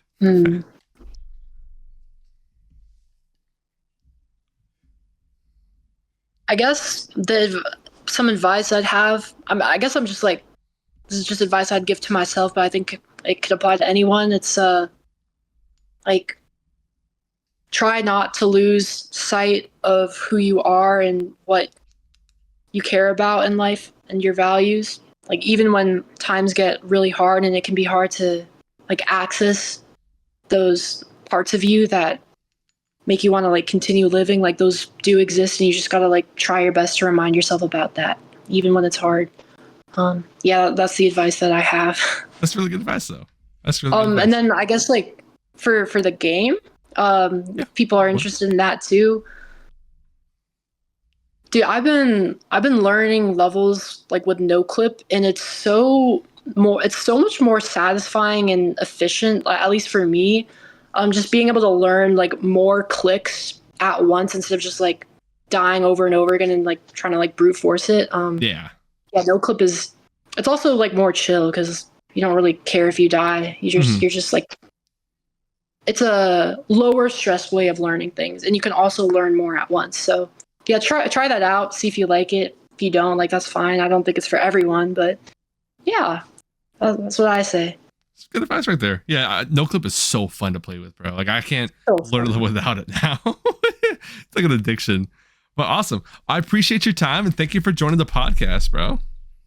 Yeah, no, thank you, Vernosis, for having me. I really appreciate it. Thank you to all my channel members. As a channel member, you gain access to seeing next week's guest, as well as being shouted out at the end of each interview. So make sure you check it down in the description. It's only $1 a month. Anyways, shout out to Bushtasm, Arar, Singularity 304, Neoscopes 01, Seek Door Guy, Golden Fry 102, Actcom 2000, Matt Genius, Happy Chris, Never Plays, and your local trans girl 1. Thank you all for watching, and I'll see you next time.